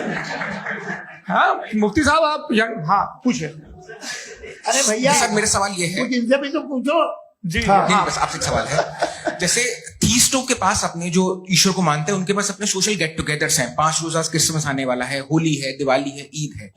एथिस्ट क्या ऑफर कर रहे हैं? मतलब मैं इनकी दुकान से बोलूं, मैं आना चाहता हूं उस तरफ, पर मैं अट्रैक्ट नहीं हो पा रहा हूं। मैं सोशल गेट टुगेदर्स क्या है आपके पास? वो ये कह रहे हैं कि जो धार्मिक लोग हैं, अलग अलग धर्म के लोग, उनके उत्सव त्योहार, कॉन्ग्रेगेशन बहुत हैं। अब आपको मैं एक सुनाता हूँ, यहाँ हिस्टोरियन भी बैठे हैं। मृदुला जी, आप बताइएगा सही है क्या? ये एक कॉन्स्टेंटाइन, एक ग्रीक रोमन बादशाह था, जो क्रिश्चियनिटी आने के 400 साल बाद उसने डिसाइड किया कि मैं क्रिश्चियन हो जाऊंगा, मेरी पूरी स्टेट कैंसिल हो जाएगी। उस जमाने में ऐसे ही होता था, राजा जो धर्म इख्तियार करता था वो जनता भी कर लेती थी, इसलिए कि वो हो गया था बैंकरप्ट। और उसे जो मेडिटेरियन कोस्ट के रिच क्रिश्चियन वो थे मर्चेंट, उससे पैसा चाहिए था। तो उसने कहा यार क्रिश्चियन हो जाओ। तो उसने अपने वजीर से कहा कि भाई ये हिस्ट्री है कि अब हम लोग क्रिश्चियन हो जाते हैं। कहते सर हो जाएंगे, कोई प्रॉब्लम नहीं है, लेकिन एक प्रॉब्लम ये है कि 17 दिसंबर से 25 दिसंबर तक जो पेगन फेस्टिवल होता, जो पेगन जो फेस्टिवल होता है वो बंद हो जाएगा, इसलिए कि हम क्रिश्चियन हो गए तो होगा नहीं। तो वो बच्चों को बहुत बुरा लगेगा, पब्लिक को बहुत इंजॉय करते हैं, खासतौर से 25 को मेन डे। तो हाँ ये तो सही कह रहे हो। ये जीसस क्राइस्ट की पैदाइश कब थी? कहते साहब वो अप्रैल में थी। नहीं, कट करो, वो 25 दिसंबर को। ये हकीकत है। जी। और 400 साल बाद क्रिश्चियनिटी के अप्रैल से दिसंबर ले आए, और इसलिए कि यहाँ पेगन फेस्टिवल होता था। अब मनाते हैं आप आराम से। ये जो सारे फेस्टिवल हैं ये रिलीजन थे। हर एक को एक एंटरटेनमेंट डिपार्टमेंट चाहिए होता है अपनी कंपनी चलाने के लिए। तो ये रिलीजन ने, ये सेकुलर त्योहार थे जिन्हें रिलीजन ने ले लिया है। ये मौसम के थे, फसलों के थे, किसानों के थे, उसको आपने लेके रिलीजियस रंग दे दिया। ये कोई रिलीजन से थोड़ी आए आप। अच्छा हमें देखिए, हम तो मुल्द हैं, हम ईद मनाते हैं, हम दिवाली मनाते हैं, हम होली मनाते हैं, हम क्रिसमस मनाते हैं। बम्बई की फिल्म इंडस्ट्री की सबसे बड़ी होली हमारे घर में, सबसे बड़ी ईद हमारे घर में। वो हमारे सोशल वो है, हमारे हेरिटेज है। ऐसा थोड़ी है कि we will throw the baby along with the water. ये तो अच्छी चीज है, इन्हें रखो, जो बेकार है फेंक दो। जी हाँ हेलो जी, मेरा सवाल नादवी जी से है। जैसा कि आपने बोला कि गॉड टाइम के भी परे है और गॉड इतनी कॉम्प्लेक्स चीज है कि उसे ह्यूमन माइंड समझ नहीं सकता, और गॉड ने अर्थ पे फ्री विल भी दे दी है, तो आप अपना वक्त जाया क्यों कर रहे हैं गॉड के बारे में बात करके? अपन को तो बात करनी चाहिए कि सोसाइटी को बेहतर कैसे करें। जी, मैं गॉड वही बताता है सोसाइटी को कैसे बेहतर करें। अभी मैं आपका जवाब देता हूं। आपने कहा कि टाइम पे वो एग्जिस्ट नहीं करता, सो मेरा सवाल ये है कि जैसा आपने बोला कि गॉड बहुत ही कॉम्प्लेक्स चीज है, मैंने और कहा ही नहीं कि कॉम्प्लेक्स है, तो आपके अल्फाज है। कॉम्प्लेक्स का लफ्ज गॉड के लिए सुइटेबल नहीं है। क्यों? क्योंकि कॉम्प्लेक्स वो चीजें होती हैं जो ऑब्जेक्ट हो। God is not an object जिसको आप इंस्ट्रूमेंट के जरिए लेबोरेटरी में जाके टेस्ट करें, oh it's very complex. No, वो कोई कार का इंजन नहीं है। मेरा वो सवाल फिलोसॉफिकली नेसेसरी बीइंग ऐसी बीइंग है जो सिंपल बीइंग है। हाँ, आप उसको मुकम्मल तौर पे उसकी तमाम हिकमतों को जान ले और हर चीज को जान ले, ये पॉसिबल नहीं है, क्योंकि वो ऑल वाइज है, आप ऑल वाइज नहीं है, और वो खुदा है, वो आपको सारी चीजें बता दे, ये जरूरी नहीं। मेरा सवाल ये नहीं था। मेरा सवाल ये था कि जब गॉड इतना परे है इस दुनिया से कि उसने अर्थ पे फ्री विल भी दी है, हम सब ह्यूमंस की फ्री विल है, और जो सोसाइटी में हो रहा है वो अपन लोग डिसाइड करेंगे, तो अपन लोग डिसाइड नहीं करेंगे ना, अपन लोग डिसाइड नहीं करेंगे। गॉड जो है, गॉड ने वो उसकी जात, उसकी एग्जिस्टेंस टाइम एंड स्पेस से परे है, लेकिन वो हमारा टेस्ट ले रहा है और उसी गॉड ने हमें बताया कि तुम्हें क्या करना है क्या नहीं करना है, तो जाहिर है उस गॉड की बात सुनेंगे ना हम। वो पीछे एक चश्मा लगाए जो मैम खड़ी हैं, उनको दीजिए। हाँ आप जी जी बिल्कुल आएंगे। देखिए मैं कोशिश कर रहा हूं सब तरफ जाने की। हाँ उनको दीजिए माइक जी। हेलो सर, मैं ओमनी प्रेजेंट नहीं हूं, टाइम पाबंद हूं, और जहां तक कोशिश कर सकता हूं करूंगा। जी अपना नाम बताइए। मेरा नाम उर्सुला है, मैं दिल्ली यूनिवर्सिटी की एक स्टूडेंट हूं और मैं स्टूडेंट फेडरेशन ऑफ इंडिया से हूं। मेरा सवाल मुफ्ती जी से है कि इस हॉल के इस कमरे में बैठ के हम लोग रेप की मोरालिटी के बारे में फिलोसफिकली बात तो कर सकते हैं, बट असलियत ये है कि रोजमर्रा की जिंदगी में औरतें रेप के थ्रू गुजरती हैं, और हम लोग सिर्फ नंबर्स पे इस तरह नहीं देख सकते, क्योंकि कितनी औरतें हैं इन कंट्रीज में जहां पे आप बता रहे हैं कि केसेस कम हैं, जिनका एक्सेस है कि वो जाके केस फाइल कर सके। कितनी औरतें हैं जो जिनको काम करने की आजादी है उन कंट्रीज में। यूरोप में ये आजादी आ गई, यूरोप में ये रूल्स आ गए, तो हम आज उसके बारे में बात कर पा रहे हैं। जी जवाब। आपने ये कहा कि कमरे में बंद होकर हम लोग इस पर फिलोसफिकली बात कर सकते हैं, लेकिन हकीकत में क्या हो रहा है, वो ग्राउंड लेवल पे क्या हो रहा है जो बहुत गलत हो रहा है, और वो सफर कर रही हैं। आई अग्री, बहुत गलत हो रहा है, और जो गलत हो रहा है उसको हमें रोकना है। और क्यों रोकना है, वो गलत क्यों है? हमारे पास इसका ऑब्जेक्टिव फाउंडेशन है, इनके पास उसका ऑब्जेक्टिव फाउंडेशन नहीं है। मैं ये कहना चाह रहा हूं कि जहां पे भी जुल्म हो रहा है, जहां पे भी औरत पे जुल्म हो रहा है, या उसकी इज्जत लूटी जा रही है, या उसे तकलीफ पहुंचाई जा रही है, और सिर्फ औरत नहीं, किसी इंसान के ऊपर भी जुल्म हो रहा है, तो उसके खिलाफ खड़ा होना, ये मोरालिटी हमारे पास गॉड के पास से आई है। वरना जावेद साहब तो कह रहे हैं कि जो है मेजॉरिटी डिसाइड करेगी, तो मेजॉरिटी तो कभी भी बदल सकती है। क्या आप ना तो ये थोड़ी सी आपको गलतफहमी है। मैं अगर मेरे जुमले से ये मदनत निकला या मैंने कहा, तो ये जुमला मैं वापस लेता हूँ, ये मेरा मतलब ही नहीं था कि मेजॉरिटी डिसाइड करेगी। मेजॉरिटी डिसाइड करे तो दुनिया में बड़ी, वैसे आपने कहा था ये जुमला, अच्छा हो सकता है, मैं मान रहा हूं, बाद में रिकैप कर लेंगे। अरे एक सेकंड, मैं अपनी एक्सप्लेनेशन देता हूं। मुनासिब बात यह है कि हम सब के सब दिल में जानते हैं कि क्या अच्छा है क्या बुरा है, हमें पता है अच्छी तरह से। जो लोग बुरे काम करते हैं उन्हें भी मालूम अच्छा क्या है। यही तो सवाल था हजरत सर, कि फिर ये मोरालिटी आई कहाँ से? क्रॉस एग्जामिनेशन, हाँ जी हाँ जी। मोरालिटी साथ रहने की डिजाइन से आई। यानी साथ रहकर जो कुछ कह दे जो कुछ कर दे वो हो जाएगा? नहीं नहीं, तो आप कायदे से रही कर सकते हैं जब तक लोगों में मोरालिटी हो, वरना आप क्यास हो जाएगा। ये आपको कैसे पता? जी हमने देखा ना जहां मोरालिटी का क्यास हो गया, हम देखते हैं कहाँ पे देख भाई तो दुनिया में। आप जो ये- कह रहे हैं आप एक अभी कहीं मैं पे आप अगर लोगों गलत को हो रहा है इस बहस तो के उसको बाद आप में आप गलत लोगों देखिए। को आप क्या- सर, मुफ्ती आप साहब, मैं- एपिस्टिमोलॉजी की मुफ्ती बात साहब, कर रहे हैं, मैं ऑन्टोलॉजी अरे की बात मुफ्ती कर रहा साहब, मैं इस हूँ। बहस के बाद फाउंडेशन आप क्या दोनों है? लोगों को चाय पे फाउंडेशन होस्ट करूंगा, वहां पे क्रॉस एग्जामिनेशन कर लीजिएगा। अभी ऑडियंस का हक मार रहे हैं आप लोग भाई। सर जस्ट लोग हैं आप लोग।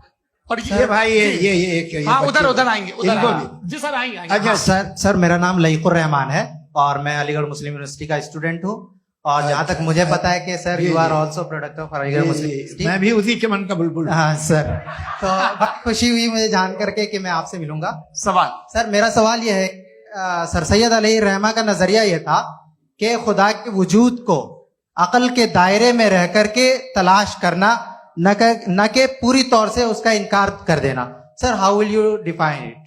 नहीं तो ये तो आप इन्हें बताइए। ये सर, असल सवाल में है आपसे। कि खुदा का वजूद साबित कर रहे हैं। तो सर आपने सैयद इनकार ने क्या किया? कर रखा है, इस वजह से मेरा क्वेश्चन उन्होंने यही सर से एक सेकंड, सर सैयद ने यही कहा ना कि जी। अकल से आप खुदा के वजूद को हाँ। साबित नहीं कर सकते, यही कहा ना भाई। वो उन्होंने कहा कर सकते हैं और वो कर दिया गया आज। हाँ, वो फोन दो। तलाश करना या साबित करना अकल से अकल से नहीं सर हो सर अरे सवाल तो सुन लीजिए जी। अकल से नहीं हो सकता है, यही कहा ना आपने। अकल से हो सकता है। अरे वो यही कह रहे हैं भाई, आप बता रहे हो सकता है, वो तो कुछ और। आप अगर सर देखो नौजवान फोन ले लो, इतनी कमाल की यूनिवर्सिटी है। अरे भाई दे दो मेरी ना बात जरा तो- एक मिनट, अरे दे दो मेरे भाई माइक। मेरी बात सुनो, नहीं, माइक मैं पे समझ- बोलो ताकि जो लाखों लोग देख रहे हैं। माइक दे दो ना। अरे देंगे ना माइक, तुम ठहरो तो। हाँ सर मेरा सवाल ये था कि सर सैयद अली रहमा का एक नजरिया था अपना कि खुदा का जो वजूद है उसको अकल के दायरे में रह करके तलाश करना है, न कि पूरे तौर से इनकार कर देना है। ये उनका कॉन्सेप्ट था। लेकिन मेरा सवाल ये है कि आप इसको कैसे डिफाइन करते हैं, एक्सप्लेन कैसे करेंगे, मैं आपसे जानना चाहता हूँ, क्योंकि you are the product of Aligarh Muslim University. मुझे अकल के दायरे में रख के मैंने बहुत तलाश की, मुझे मिला नहीं। हाँ ये इधर वो चश्मा लगाए जो, हाँ उनको दे दिया। जी जी फटाफट पूछिए, 5 मिनट है, 5 मिनट में खत्म हो रहा है। हाँ अस्सलाम वालेकुम मुफ्ती साहब। एंड मेरा सवाल जावेद अख्तर साहब से। क्या नाम है आपका? अरे भैया मुझे पूछ रहे हो यार। फैज पूछिए फैज साहब। तो मेरा सवाल ये है कि अभी जो एथियस्ट है वो problem of evil argument use कर रहे हैं अगेंस्ट मुस्लिम्स, राइट? कि इस दुनिया में इतना सारा इविल है और अगेंस्ट मुस्लिम तो यहाँ अगेंस्ट थियस्ट। हाँ थोड़ा सा करेक्ट कर लीजिए भाई, पूरी मशक्कत ही इसी बात की थी कि किसी एक मजहब पे बात न टिके। जी, तो बेसिकली ये आर्गुमेंट ऐसा है कि इस दुनिया में इतना ज्यादा इविल एग्जिस्ट करता है और अगर एक ऑल गुड गॉड है तो वो रोकता क्यों नहीं है? लेकिन इस सवाल में एक हिडन अजम्पशन ये है कि इस दुनिया में इविल एग्जिस्ट करता है। अब एथियस्ट ही कैसे ऑन्टोलॉजिकली प्रूव कर सकते हैं कि इस दुनिया में इविल एग्जिस्ट करता है? मैं आपको बताता हूँ, थोड़ा सा समझा। नहीं सर हम लोग इनको सुनने आए। नहीं please don't do that. I want to explain ontology. हम समझ गए सर, इनको अब जवाब देने दीजिए। अच्छा सवाल पूछ लो। मैं अभी तक क्या था वो मैं थोड़ा सा ऐड ऑन कर लेता हूँ। तुम गुरु, तो हम जब इसका राउंड 13 करेंगे ना तब तुमको स्टेज पे बिठाएंगे। जी तो हाँ जल्दी से। तो देखिए एथियज्म के हिसाब से सब कुछ रैंडमली बन गया है, सब कुछ एटम्स और मॉलिक्यूल्स है। एक पत्थर में और मुझ में सिर्फ इतना फर्क है कि हम लोग एटम्स और मॉलिक्यूल्स का अलग अलग रीअरेंजमेंट है। अब एक पत्थर को कोई इंसान तलवार से 2 टुकड़ों में काट दे या मुझे, according to atheism it is same. There is no evil and good according to atheism. जी अच्छा, फैज साहब का सवाल ये है कि हाँ कोशिश भी करते तो इससे गलत सवाल नहीं कर पाते। एक लाइफ फॉर्म है और लाइफ फॉर्म में फीलिंग है, मतलब लाइफ फॉर्म सुनता है, देखता है, टेस्ट कर सकता है, फील कर सकता है। तो उसकी जो ये जो क्वालिटी इस बबल में आ गई है वो जानवर में भी है, इंसान में भी है। तो जाहिर है कि उसे कोई तकलीफ पहुंचेगी, तो चूंकि उसके पास वो सेंसिटिविटी है तो मैं करेगा। पत्थर में वो सेंसिटिविटी नहीं है। तो ये क्या सवाल हुआ कि अगर पत्थर को काटा तो पत्थर को तकलीफ नहीं होती, तो आपको काटे तो आपको क्यों तकलीफ हो? बैठ जाइए। जी हाँ अगला सवाल। हाँ पूछे। जी जावेद अख्तर साहब, अरे भैया, सब आप लोग मुफ्ती साहब को छोड़ रहे हैं तो मेरे ही पीछे पड़े हैं क्या? फिर चलो बोलो भाई। You asked how God can exist when children die in Gaza. हाँ, You asked how God can exist when children die in Gaza, and you also mentioned the rise of atheism in Europe. But the same events also are leading many atheists and non-believers to turn towards faith.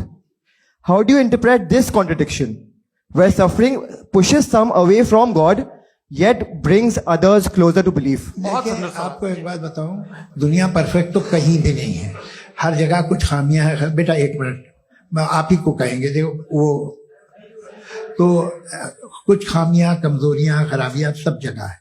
लेकिन अगर देखोगे ईमानदारी से कि दुनिया सबसे ज्यादा महजब कहाँ है, एक आम शहरी को कहाँ हुकूक हासिल हैं, वो बोल सकता है, अपनी मर्जी से काम कर सकता है, अपनी मर्जी से राय दे सकता है, हुकूमत के खिलाफ बोल सकता है, बरसरे इख्तिदार लोगों के बारे में बोल सकता है, सरमायादारों के खिलाफ बोल सकता है।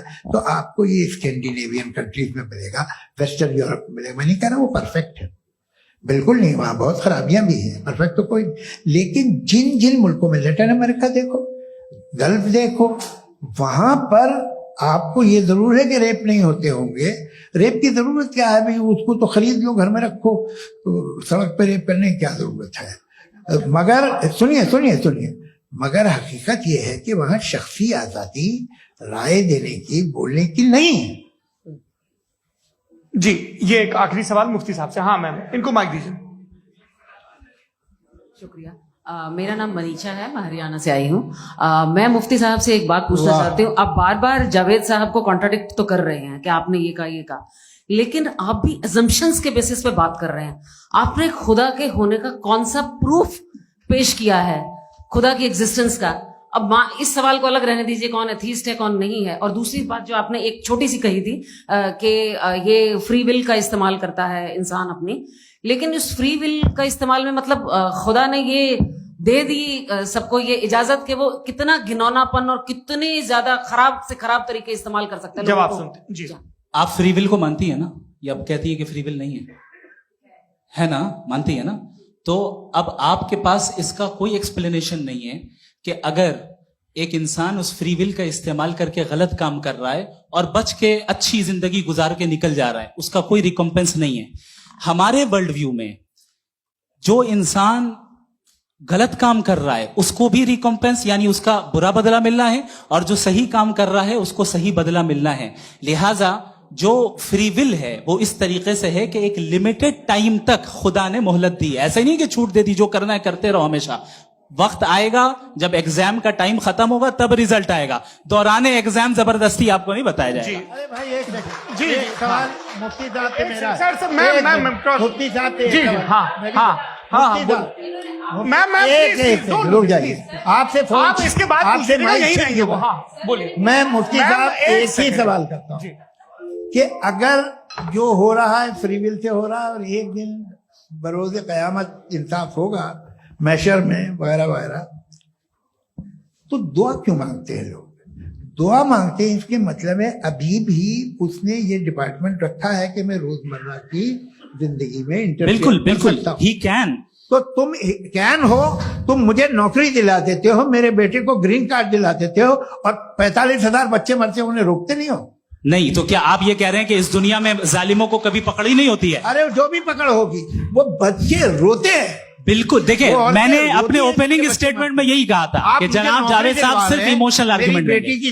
This is an emotional argument. ये छोटे मोटे इसके पीछे का रीजन मैंने बताया क्या है, इसके पीछे का विजडम क्या है मैंने बताया। मंच से आप लोगों को सज्जनों इसलिए कह रहा हूं ताकि थोड़ा सा आपके कॉन्शियंस पे जोर रहे कि आपको ऑर्डर बचा के रखना है।